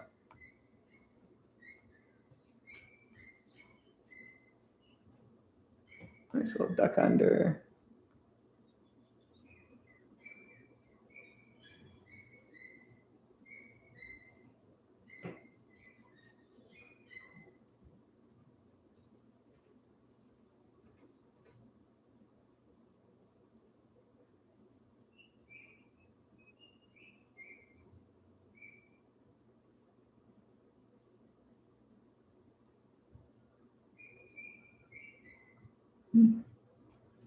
It's nice. I don't think I'll talk about it, but it's nice.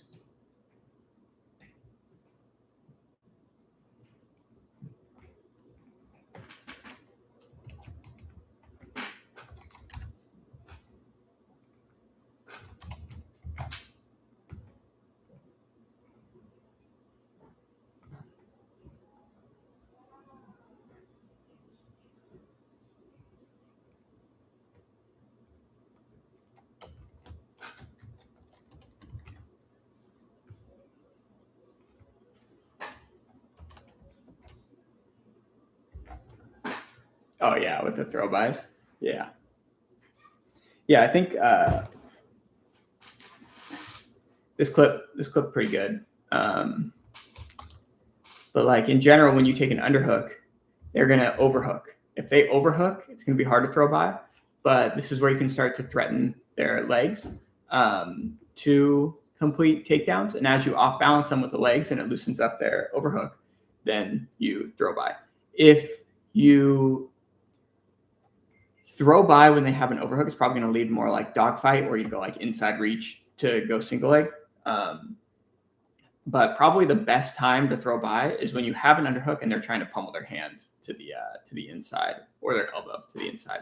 Pretty easy throw by. Very low risk. Throw bys are a very good low risk attack from standing.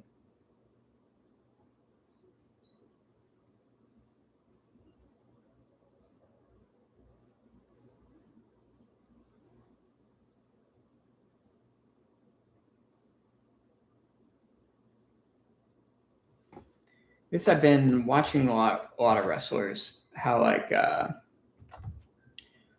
generally you're off to one side when you're in like a rear body lock or turtle. And as you feel like your grip is falling apart, I feel like it's generally your near arm which leads the switch, and you go lower body to go a single leg.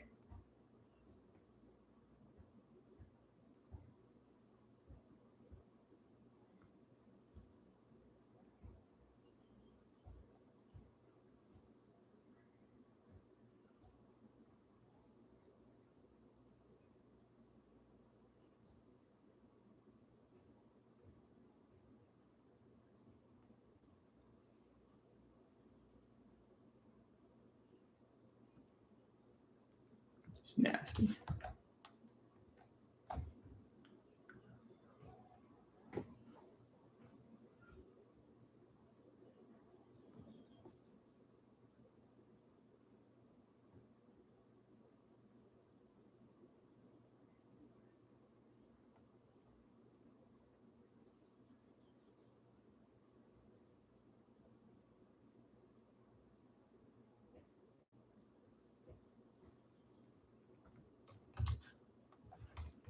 feel like this is extremely risky, where like the bottom player probably wants to off balance you back towards your hips.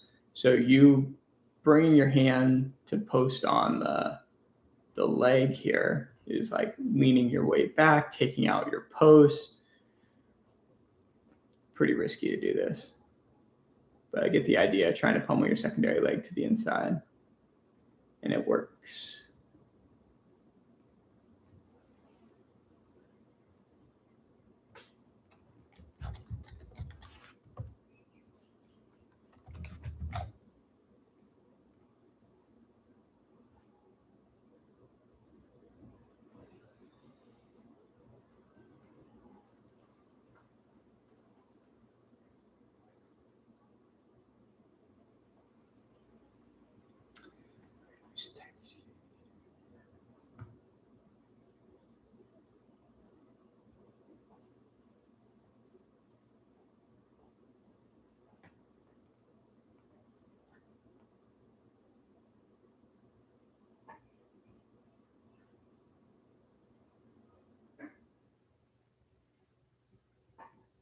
Just a nice job of not being too ambitious, riding the legs, passing them out.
Guys, I gotta pee really bad. So I'll be right back.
This is cool.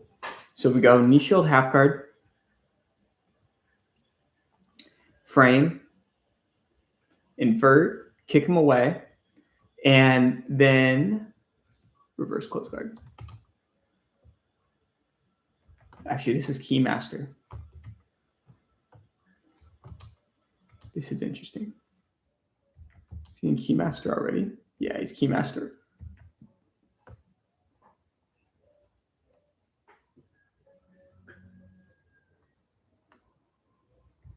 So basically you invert to bring your Keymaster leg back to this side. Yeah, that's cool. But I got this note wrong.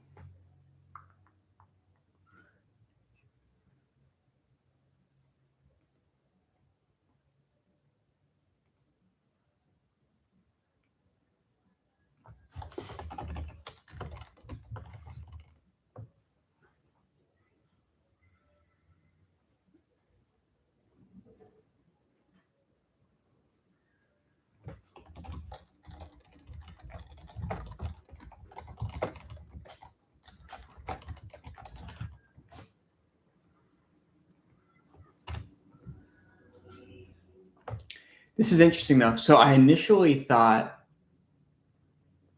this is very interesting. So I initially thought that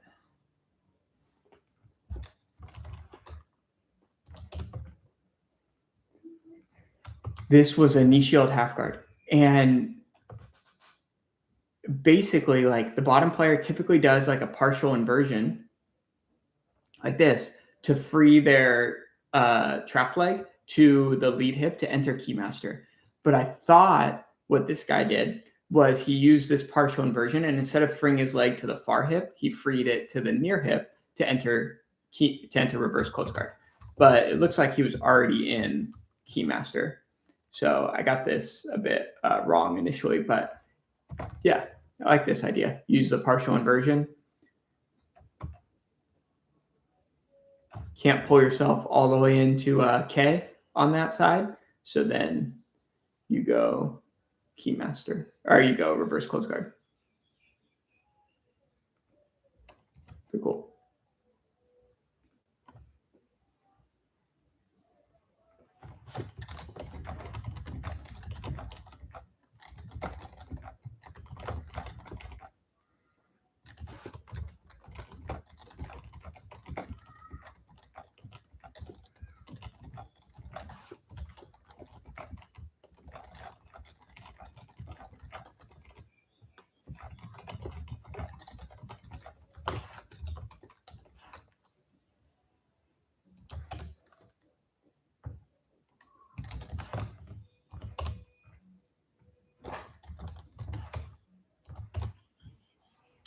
Oh, yeah.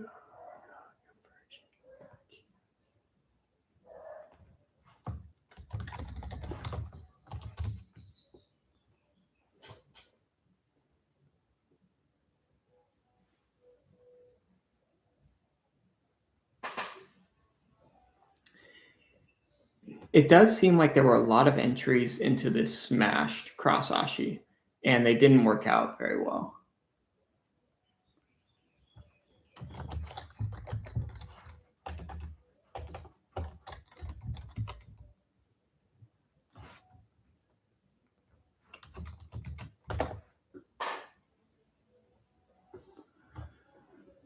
What's your opinion on rubber guard nowadays? I'm messing with a game plan where I'll go for rubber guard or prison guard. And if that doesn't work, I'll try to escape and I'll go for leg entanglements like K guard, single leg X, sweep as well. Man, I do not play rubber guard at all.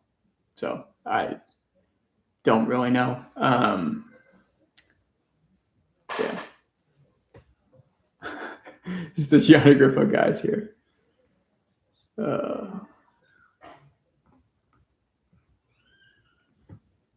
Let's see. Really not much rubber guard in here. Rubber guard into leg entanglements.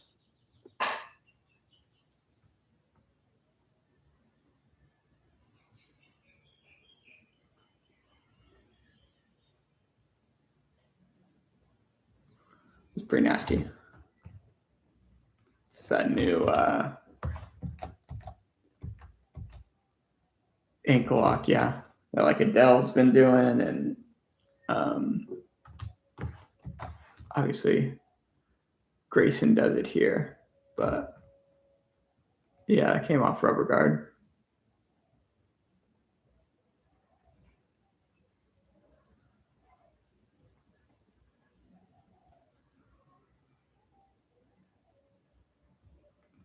Yeah, it's that like Kyotera ankle lock.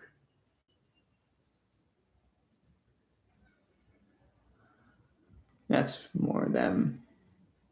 Yeah, it's kind of random, not as specific, but this would be maybe one to look into.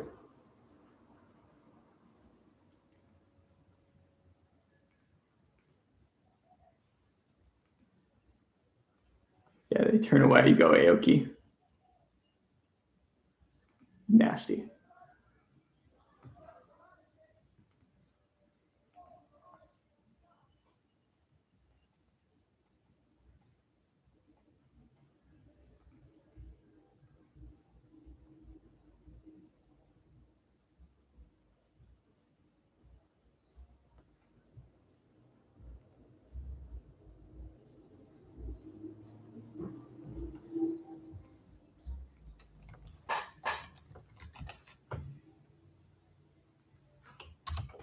Dead Orchard was my first sub I hit in comp. Yeah, I mean it's super effective if you can get there for sure.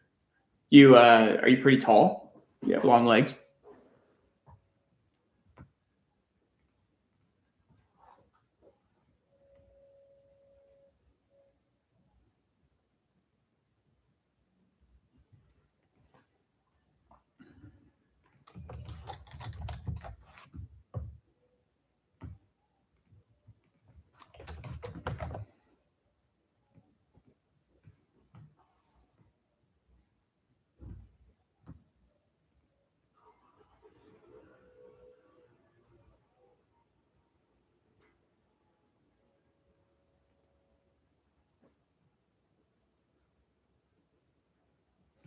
This I thought was so cool because it's definitely. I wonder if this guy watches my videos because you get your wrist inside. I've talked about this. Get your wrist inside,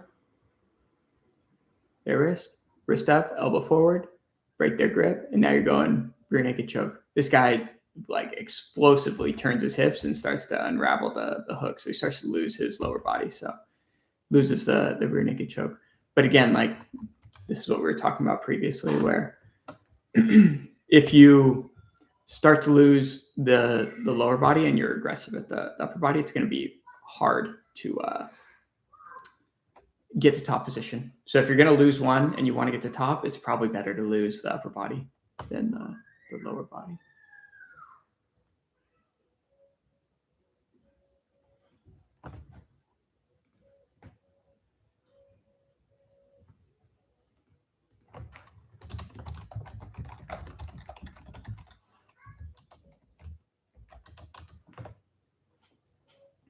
Yeah, long for my division. My coach and Nathan Orchard were the first two to be hitting that. Yeah, I mean, sounds like you're in good hands.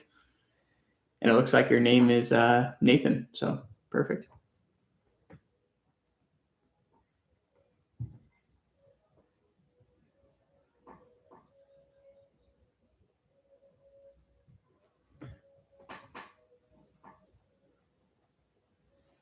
Yeah, this is that same K guard to reverse close guard entry.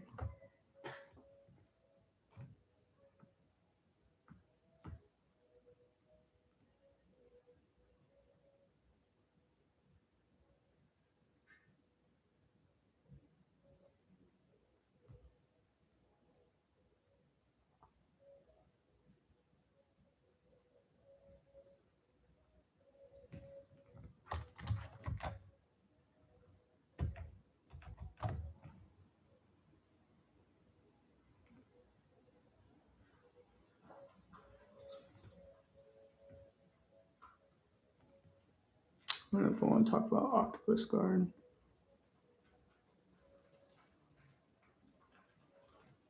All right, here's your rubber guard. See what happens. Ooh. Very nice.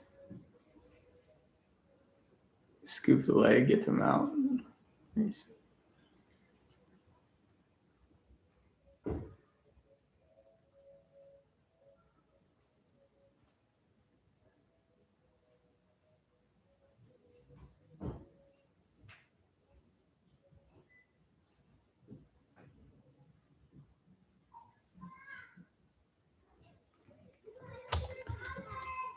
I remember this. She goes back and forth between the triangle and armbar for a while, and then the girl escapes.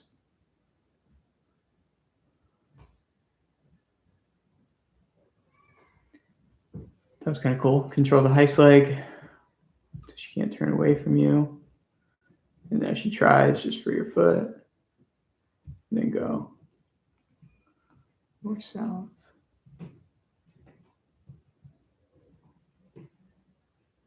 This again, I really like the idea of like not prioritizing taking the back and just prioritizing getting the top. And you can see, I think a lot of it comes down to our near arm. So when we go here, she takes a deep like seatbelt. So like this is like a shallow tight waist, and this seatbelt arm comes all the way down to her arm here. So then when the girl on bottom rolls, she just gets on top, chest to chest.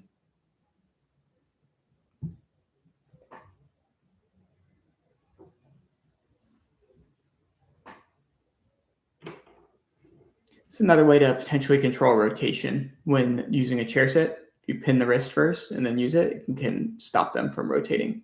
So you can do a chair sit to take the back. This, again, I think I might want to talk about this. I love talking about the back, but it's hard to see, so I don't know if I will talk about it or not. But traditionally, you take cross grips when you're attacking from the underhook side. And you'll take the cross grip on the opposite, like with your underhook arm. So on the underhook side, you're taking the cross grip on their top arm so you can trap it. But on the overhook side, you're taking the cross grip on their bottom arm. And she takes cross grip, and it's not like on top of the wrist, it's pushing the wrist out in this direction here. You can see.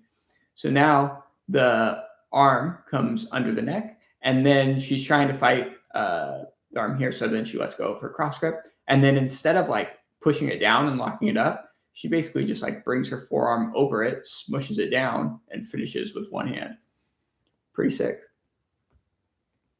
Cross grips from the overhook side, I think, are very underutilized.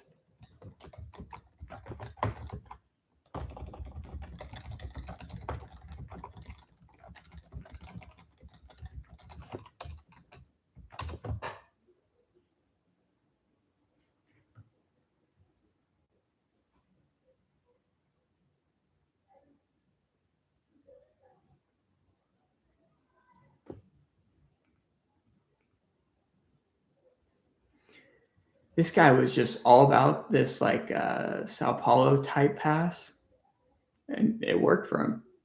He almost got his back taken a few times, but he was able to free himself and pass and hang on to this position for quite a while. In the case of Katami. This is like unreal.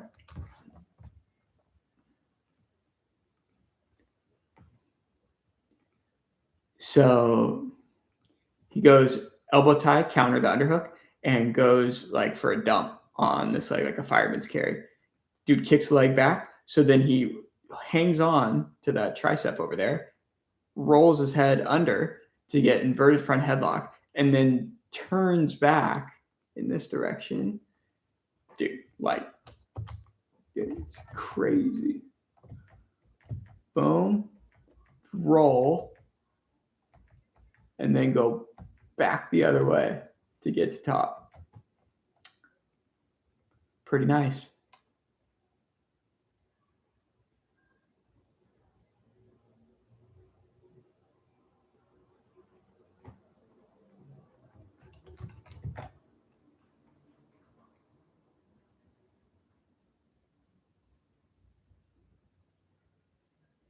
This adjustment I thought was good, where like initially the feet are locked in a way where this foot is kind of pointing over the shoulder, and then he kind of relocks them. So it's now pointing more over the head, scoops the leg, allows him to off balance him forward, break him down. Pretty nice. Steps over, defends the arm bar. Where's my mouse, man? I need to get me a mouse. Nice connection.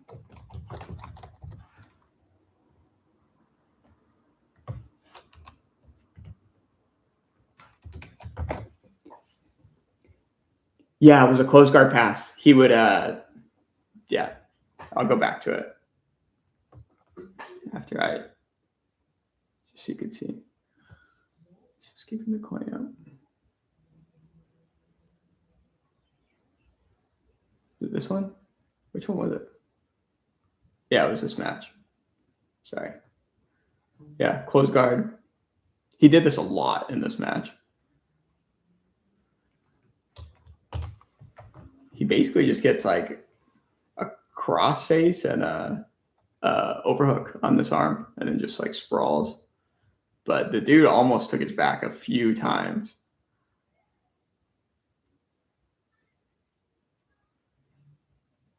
No.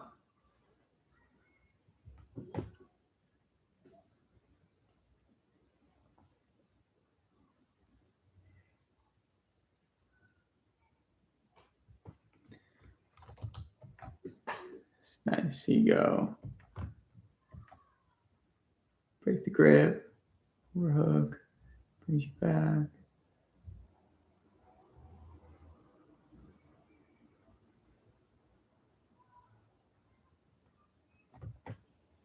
If Adele can learn, Adele can wrestle. It's going to be dangerous.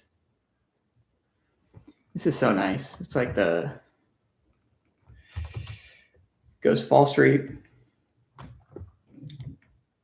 tries to block this leg.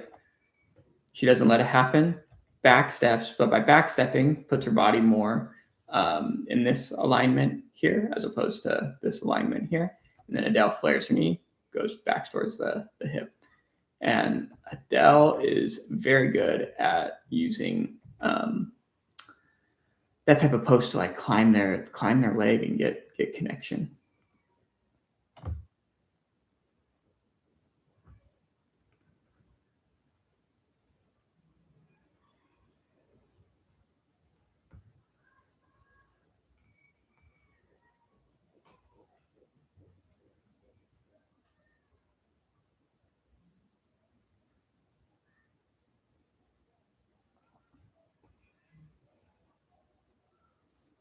Nice Choi bar defense.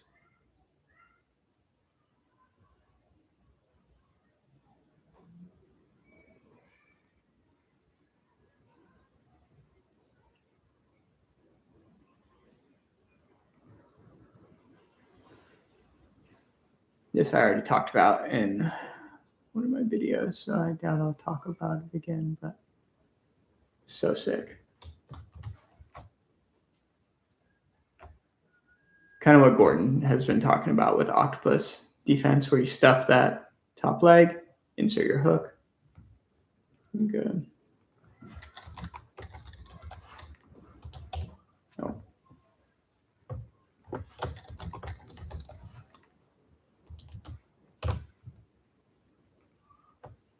Risky. Yeah, that's how Paul passed. I would not recommend it for sure. The wrist locks. Like crossbody ride, trying to get the back. Wrist locks. Right to the rear naked.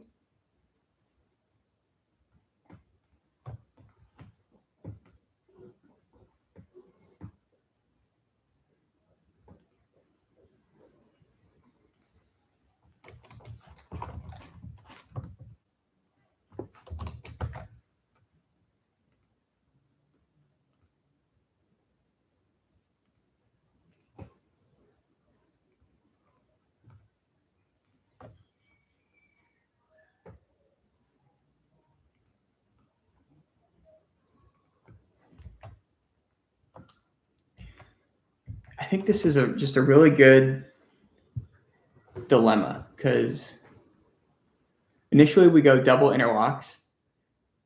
Declan brings his hand across to grab the wrist, and then he goes 2-on-1 wrist grip, keeps the cross grip, goes to the head.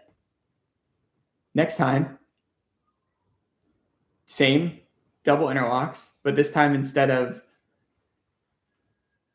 he like pummels his hands on top, so he has like a thumb down straight grip. But I think the point is, one time he came across to grab the wrist, this time he comes across to grab the tricep to go arm drag. So he's got come across to the wrist, come across to the arm drag. So yeah, I think Declan's really good.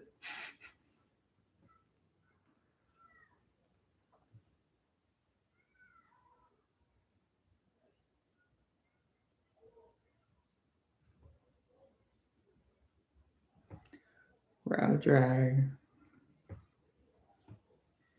Did I have anything more insightful? No.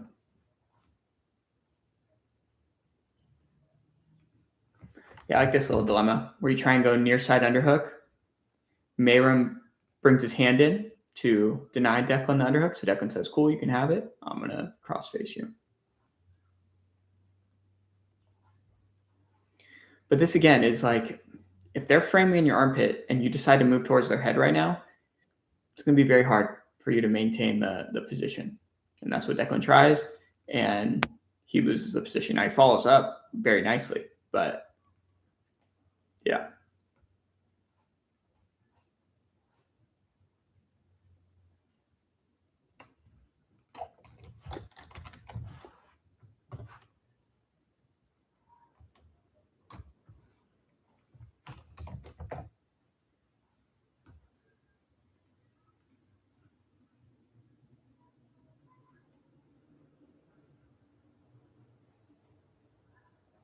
This is what I was talking about that he did with Taylor that didn't work, but he did it here. So he's like, you could call it, I guess, inside camping. Gets his forearm inside the hip here, and Mayram can't come over with the lasso. So he's going to frame hard with his upper body, shoot his hips out to bring his knee below the frame. And as soon as he does, Declan goes row drag. So smooth.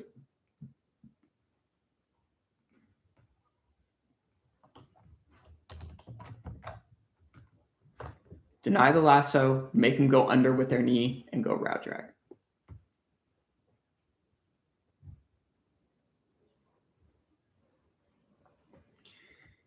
Yo. Owen and his slide bys. I think the coolest thing about this is his first slide by is more traditional, where he like snakes his hand inside the bicep, goes slide by. This one, more of an elbow pass.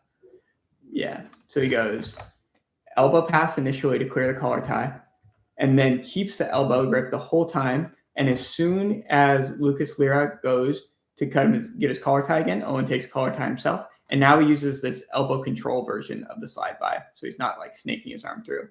Doesn't work, but you can see he's got different variations of the slide by.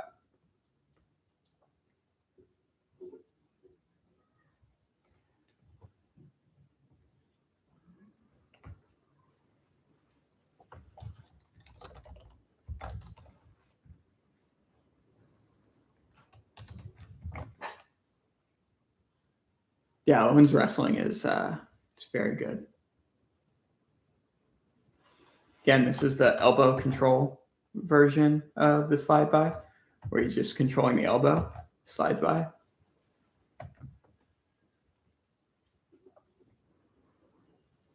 The duplicate. Oh no, it's just me being silly. This again, like basically, I think it's much safer to invert. If you decide to come up and put weight on your foot, it can be very risky if they can turn onto their inside hip. And people are getting very good at doing this. Like they prop up on their elbow, go to their inside hip, go belly down for the finish. So I think while it's nice, obviously, to immediately come forward, put weight on your foot, if it doesn't work, it can be pretty risky. And I do think inverting is the safer play, although it'll probably mean you end up still on bottom, not on top if you escape.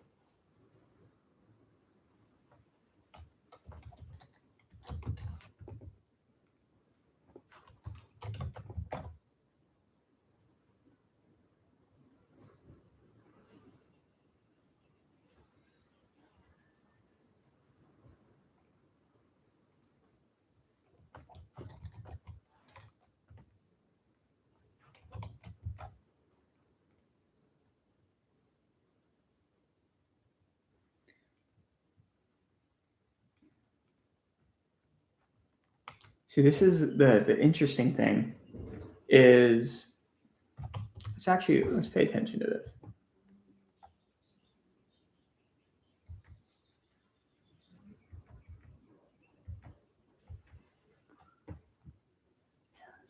Levi's hand goes outside of his leg to grab the tricep. Whereas the European guys tended to go like under their leg to grab the tricep.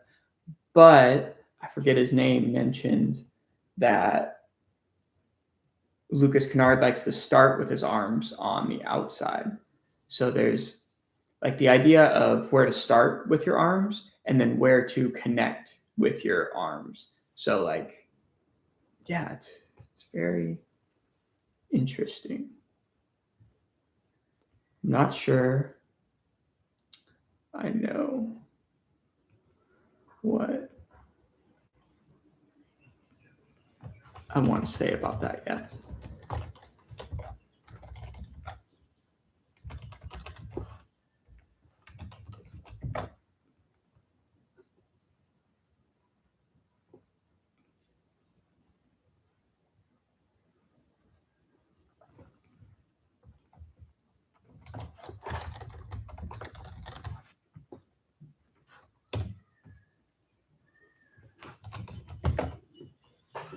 Yeah, I think they use their feet and hands to manage distance. Yeah, for sure. But the interesting thing is, someone pointed out that Levi likes to start with his hands inside of his legs when he's retaining guard to frame and manage distance. Whereas Lucas Kennard likes to start with his arms outside of his legs. So if you start with your hands outside of the legs, it seems like it tends to be easier for you to make connection. But yeah, and then like when Taylor, when Owen O'Flanagan, when they throw in their lasso, they're bringing their arm inside their leg to connect to the tricep. Whereas Levi tends to bring his arm outside of his leg to connect to the tricep. So it's interesting that if Levi starts with his hands on the outside, when he throws in his lasso, then he starts with his hands on the inside, then throws in his lasso, then his hand goes to the outside to grab the tricep. Whereas the other guys maybe start with their hands. I don't know where they start with their hands though, because Lucas starts with his hands. I haven't seen Lucas use that lasso with the. Yeah, I'm gonna have to go back and rewatch some of this stuff. I think this is very interesting.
This one might be a good counterexample, because when Davis tries to throw in his lasso and it doesn't work, what Mayram did is he's like, I can't get my lasso in, so I'm going to go under with my knee. But what Davis does is he says, if I can't go over, I'm going to try and free my other leg. I'm not going to go under with my knee. I think this might be the safer play.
All right, that's it. So stuffing the foot to the inside when passing from De La Riva. This goes a bit.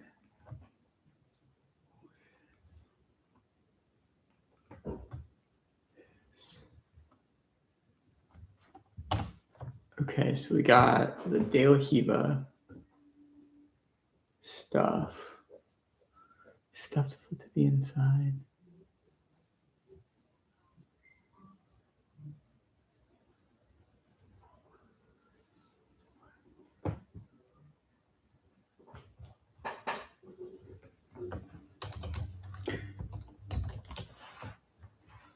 So I generally do now is I'll write like the conflict, and then I'll try and write like some variables and then like who wins, if that makes sense. So it'd be like De La Riva, foot inside versus foot outside.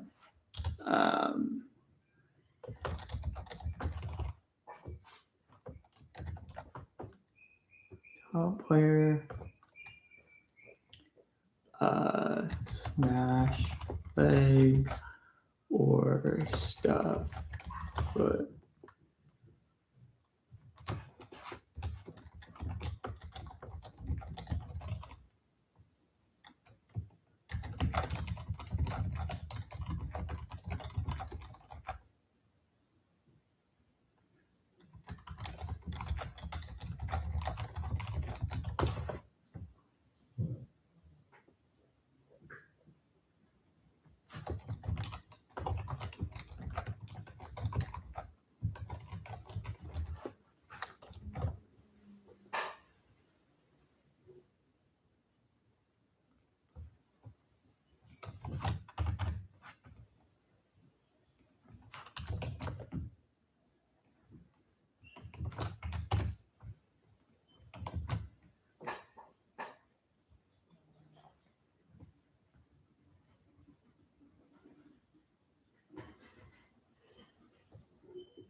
This I don't think I'll talk about.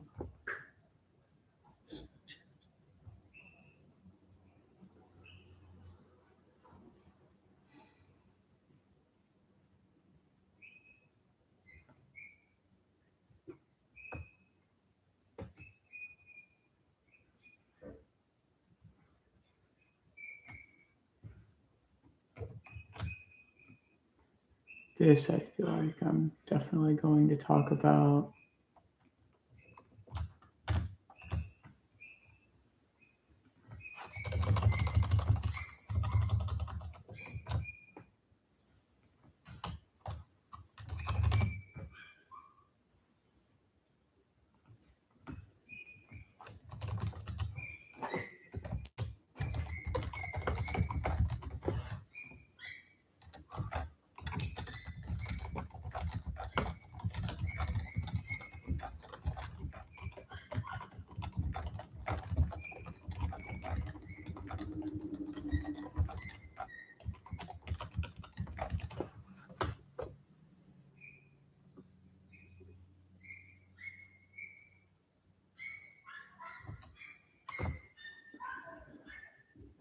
You have a recommendation for the lasso and hand placement, or you're going to deep dive some more? So, yeah,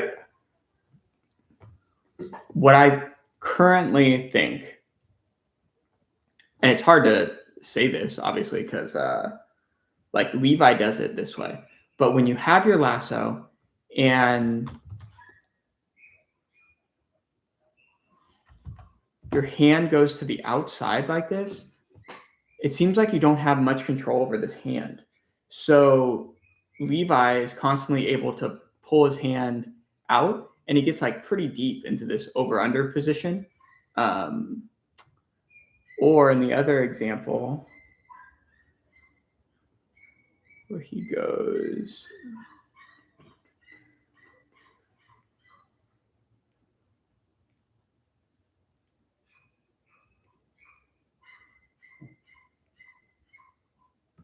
here, you can see arm goes over the lasso, and this hand is free. Instead of going to the thigh, it goes and pins the bottom leg. So Levi can smash his shoulder into the leg, and then he goes to the thigh.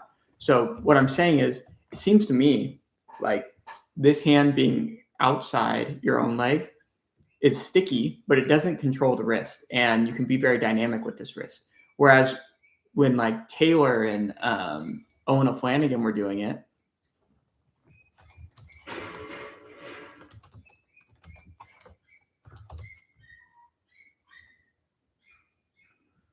they go underneath their arm, and he doesn't have a full-blown lasso in here. He goes Barada Plata, or mirror walk, I mean. But you can see here, he's got the full-blown lasso, arm goes to the inside, and now Declan tries to go for that trap leg pass. So he tries to remove this hand and go for it. But it's not there. Like this arm is in the way of the retraction. That might be it. Because in order to use this, you want to retract this foot down towards their butt. And with this arm in the way, it prevents that. So you're basically like self-framing with your arm here by coming inside your leg. So I'm currently thinking that this is probably better than the other way.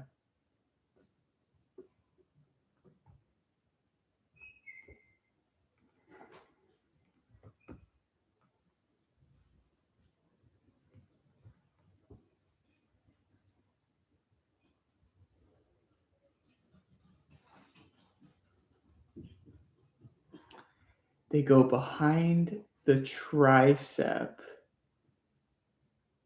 They go behind the tricep, behind their own leg.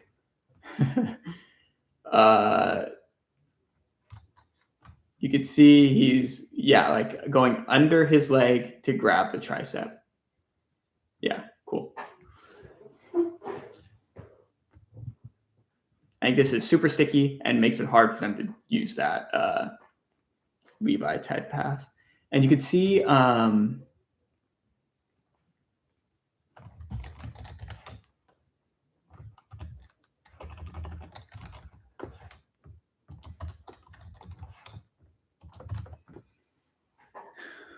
so arm coming under the leg. And instead of grabbing the tricep, Chris is trying to switch sides, and he's not able to. So like this arm being on the outside, and Owen's not even, is he under his leg? Can't really tell. Yeah, he is under his leg. So it's basically like you're trying to do a false reap. So like that hand can go, just grab something on this side of their body. It can be their tricep, it can be here. And you'll see in the next example, same thing. Chris takes this grip, tries to switch side. Owen goes under his leg. Last time he grabbed up here. This time he's grabbing the leg, but just something on that side. Then he brings his foot to that side, and now he's retaining his guard. Maybe an added note on the video or upcoming. Yeah, no, it'll probably be in this video. I think as I'm kind of talking about it more and more, I think it might be like these dichotomies almost of like, should you start with your hands on the inside or start with your hands on the outside when you're retaining your guard? Should you connect using this like bicep ride with your arm on the inside or arm outside your legs? It seems like might be a nice like story in the sense that you can kind of go back and forth and like ping pong it back and forth, but we'll see.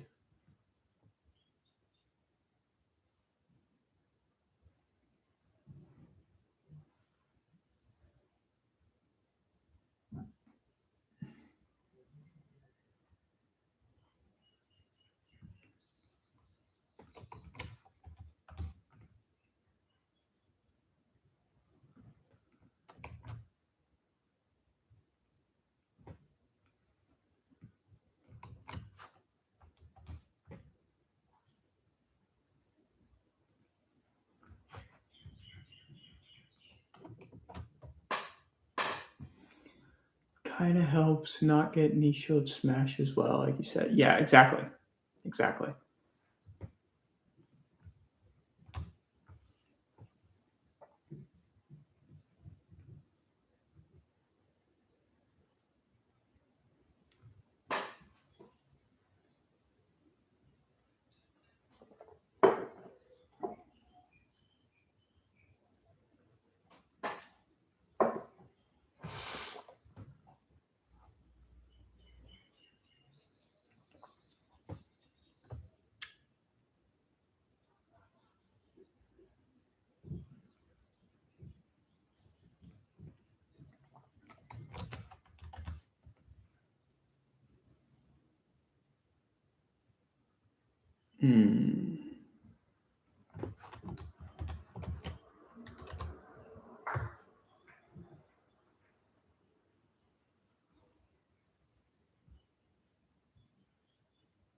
Yeah.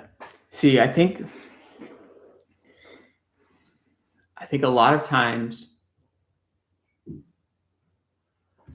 so we want something that tells us like a before snapshot of a hero. So like trying to think what would be a good opening.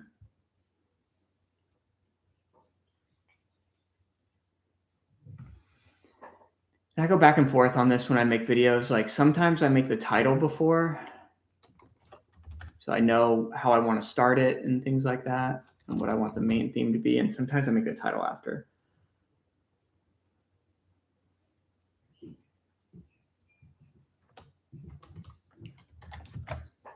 So I want to go deal Riva.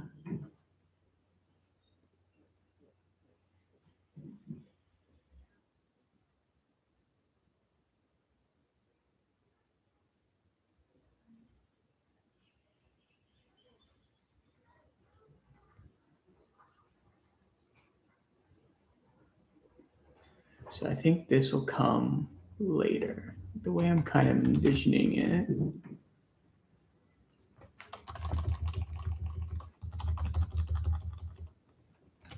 Maybe we start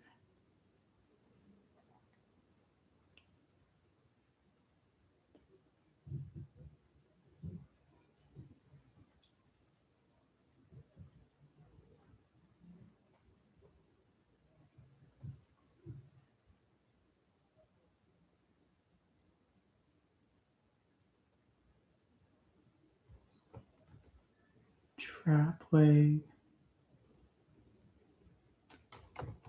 pass.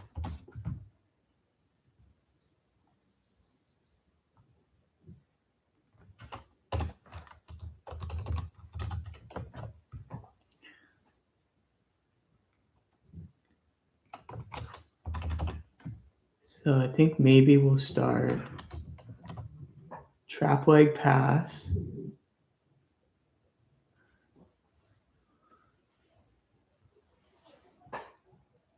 We'll say question to the main character.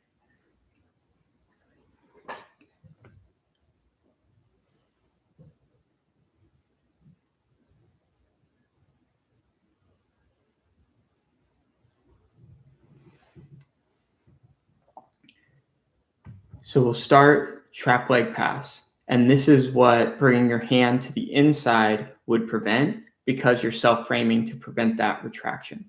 So basically we say this is the before snapshot, crazy good pass. And then we pose a question, and then we say, like, what's causing this? It's that retraction. So as the defender, we're going to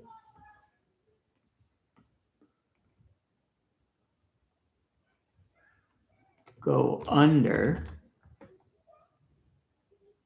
our leg to retain.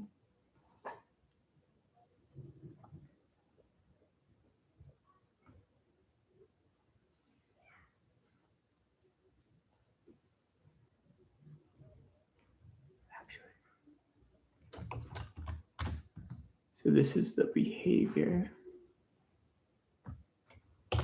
This is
I know PJ was telling me about this.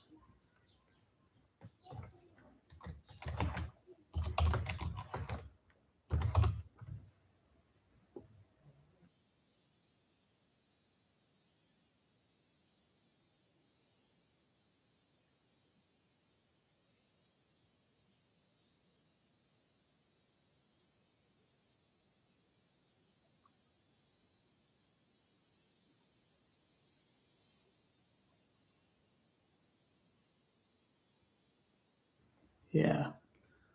This is what I want. PJ emphasizing, like, I was not creating that retraction when I was going into these types of passes.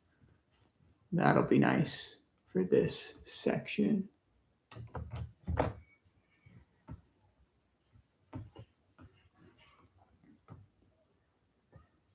So we go trap leg pass, amazing pass, and then we say the goal is retraction.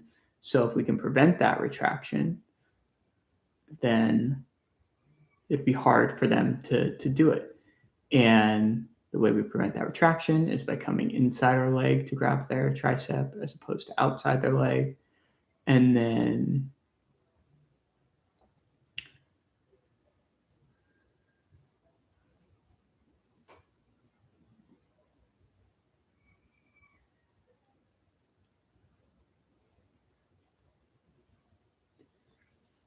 we say another thing is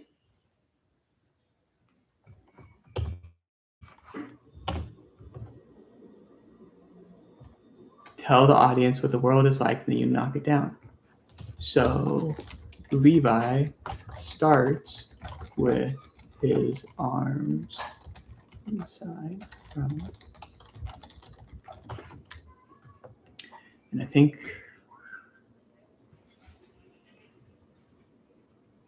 so.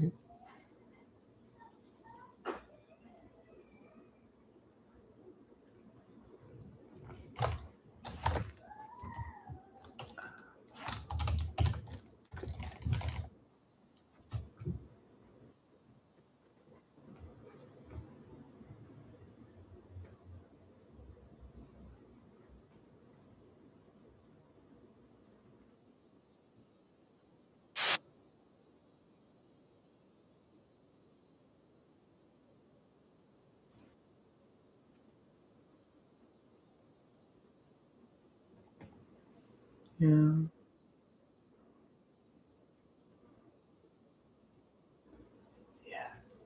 Keep your knees close to your chest and your head and shoulders between your knees.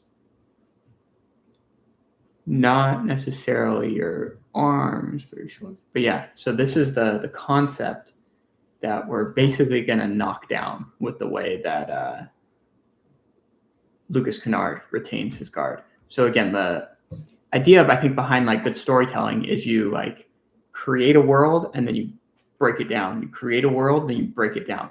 So that's basically what we're doing here is we say this trap leg pass is the big thing. And then we'll say we can beat it by bringing our arm inside of our leg. And then we'll say this makes sense because Levi starts with his arms inside of his legs from supine open guard. And then we can maybe link that video of Rob talking about that. And then we'll say, but Lucas doesn't do that. And he keeps his arms outside.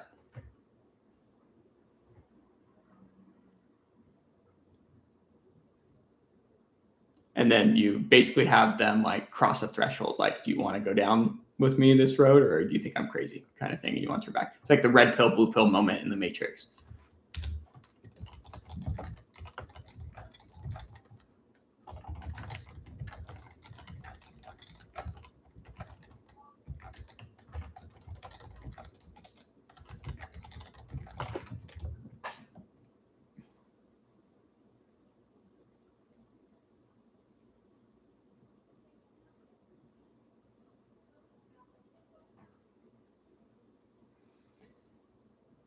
And then we take a break, and then maybe this is where we go asymmetric.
And then we go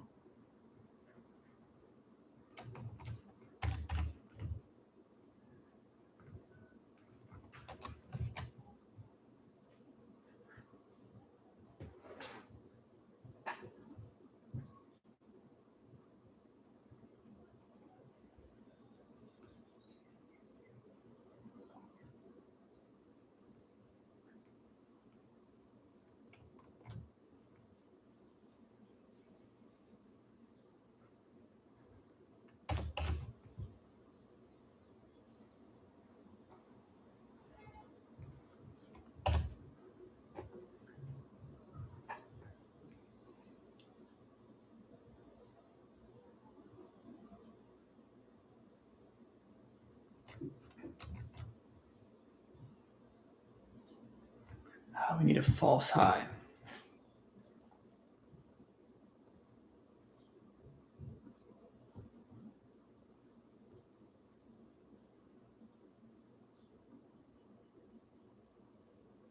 So we go leg drag.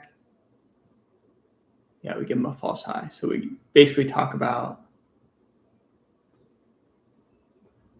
leg drag, guard retention, and then we give the passer a false high saying like, this is how you pass using leg drag, prioritize beating their knee.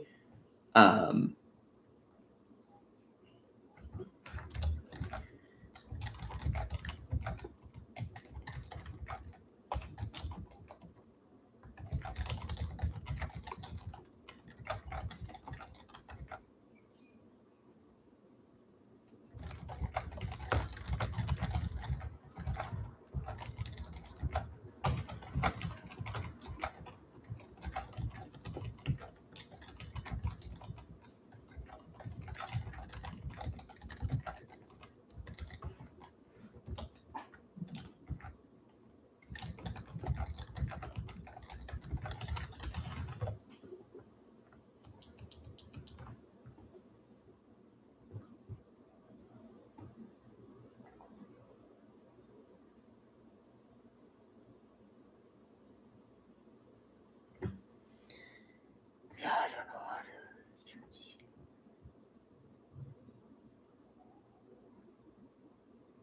to. Ooh, and then we go Gordon. That's what we do.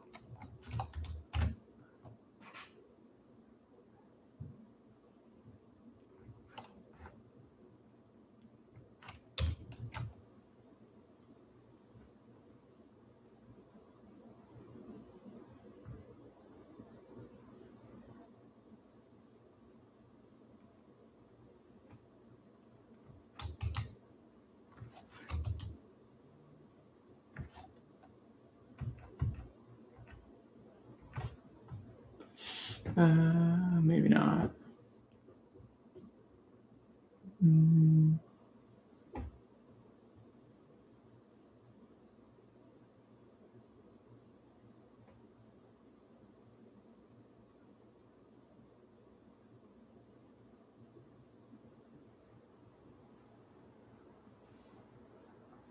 I need to get to this because I like this section of Declan using the row drag.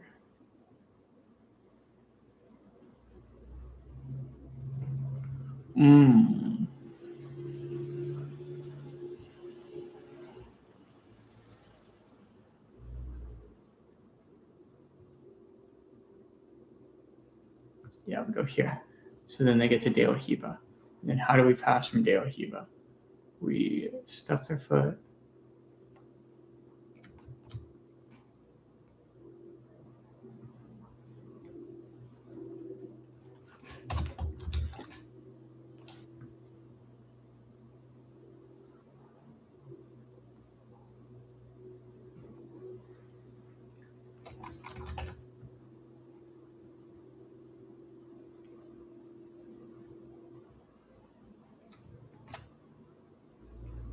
Yeah, this will be the all is lost. Yeah, I like this. All is lost. How your character feels.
Quarter range, half guard passing helmet.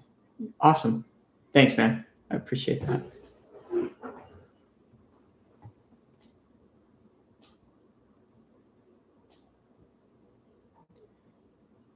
Okay. Before snapshot, Levi passing everybody with the trap leg pass, the over-under pass. And then someone poses a question saying like, okay, what's the main thing causing this to work? It's the retraction that he's creating. So how do we stop that retraction? We put our arm under our lasso to prevent that retraction. And then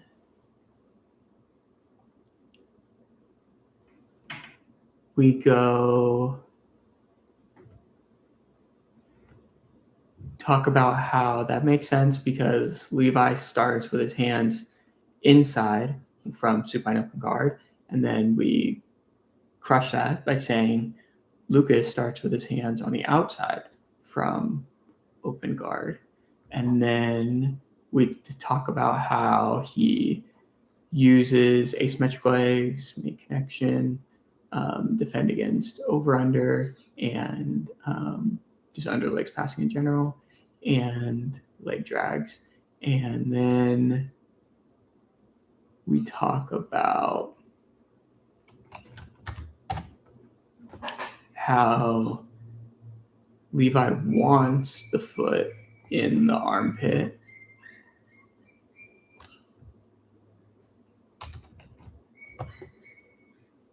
So if you're doing a leg drag, you better beat his knee. And then we talk about how Gordon enters De La Riva. And then it's like, okay, all is lost because even if our leg drag fails, now they're connected to us and now we lose because we go through all these De La Riva attacks. And then we say, but there's hope. This is how you switch from De La Riva into a split squat. And then we go into split squat passing. And then the final image, proof that change has occurred. So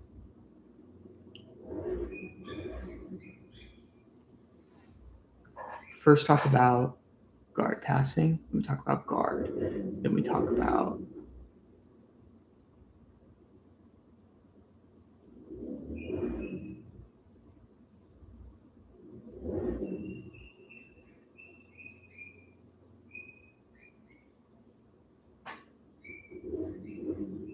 so the hero is going to be the guard passer. Hero's guard passer.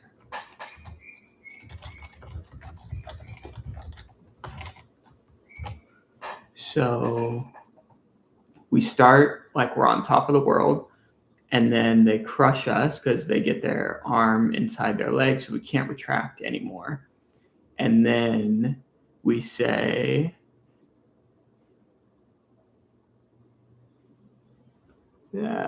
point out the guard play. This is their strategy. So then when we leg drag, we want to make sure we beat their knee. But then when it fails, they end up in De La Riva. And then they beat us down. But not all is lost because then we go, so.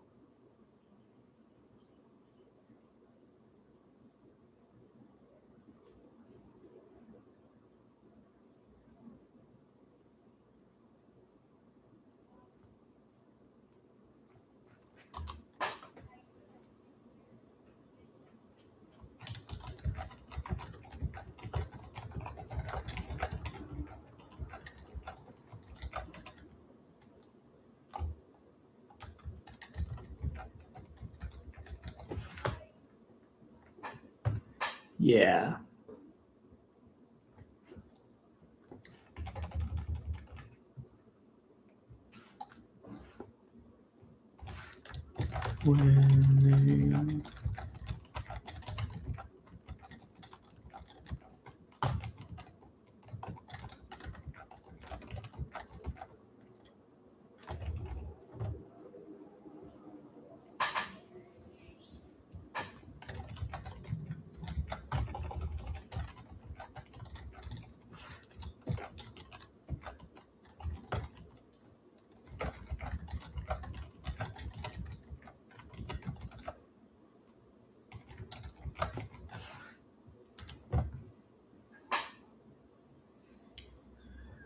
Okay, I think this is it. I think I'm not gonna talk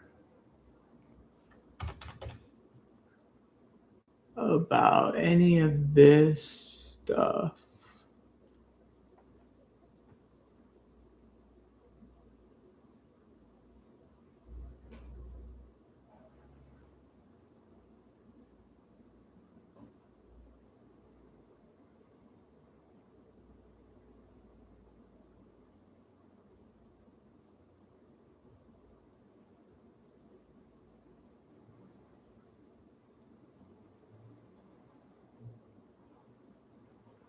Outside passing, control the far ankle.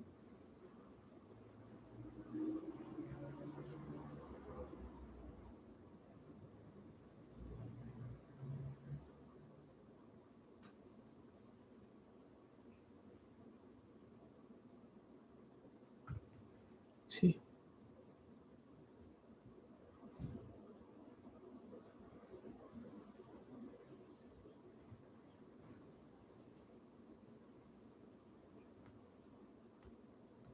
Okay.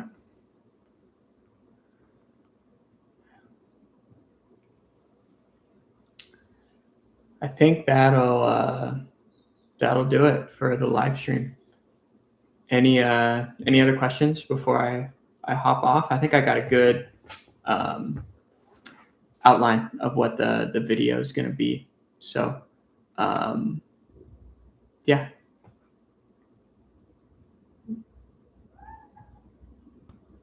Yeah, I think that'll do it for the live stream. Are there any other questions or anything before I hop off? But yeah, I think I got a good outline on the video, and I don't know if that was helpful for you guys or not.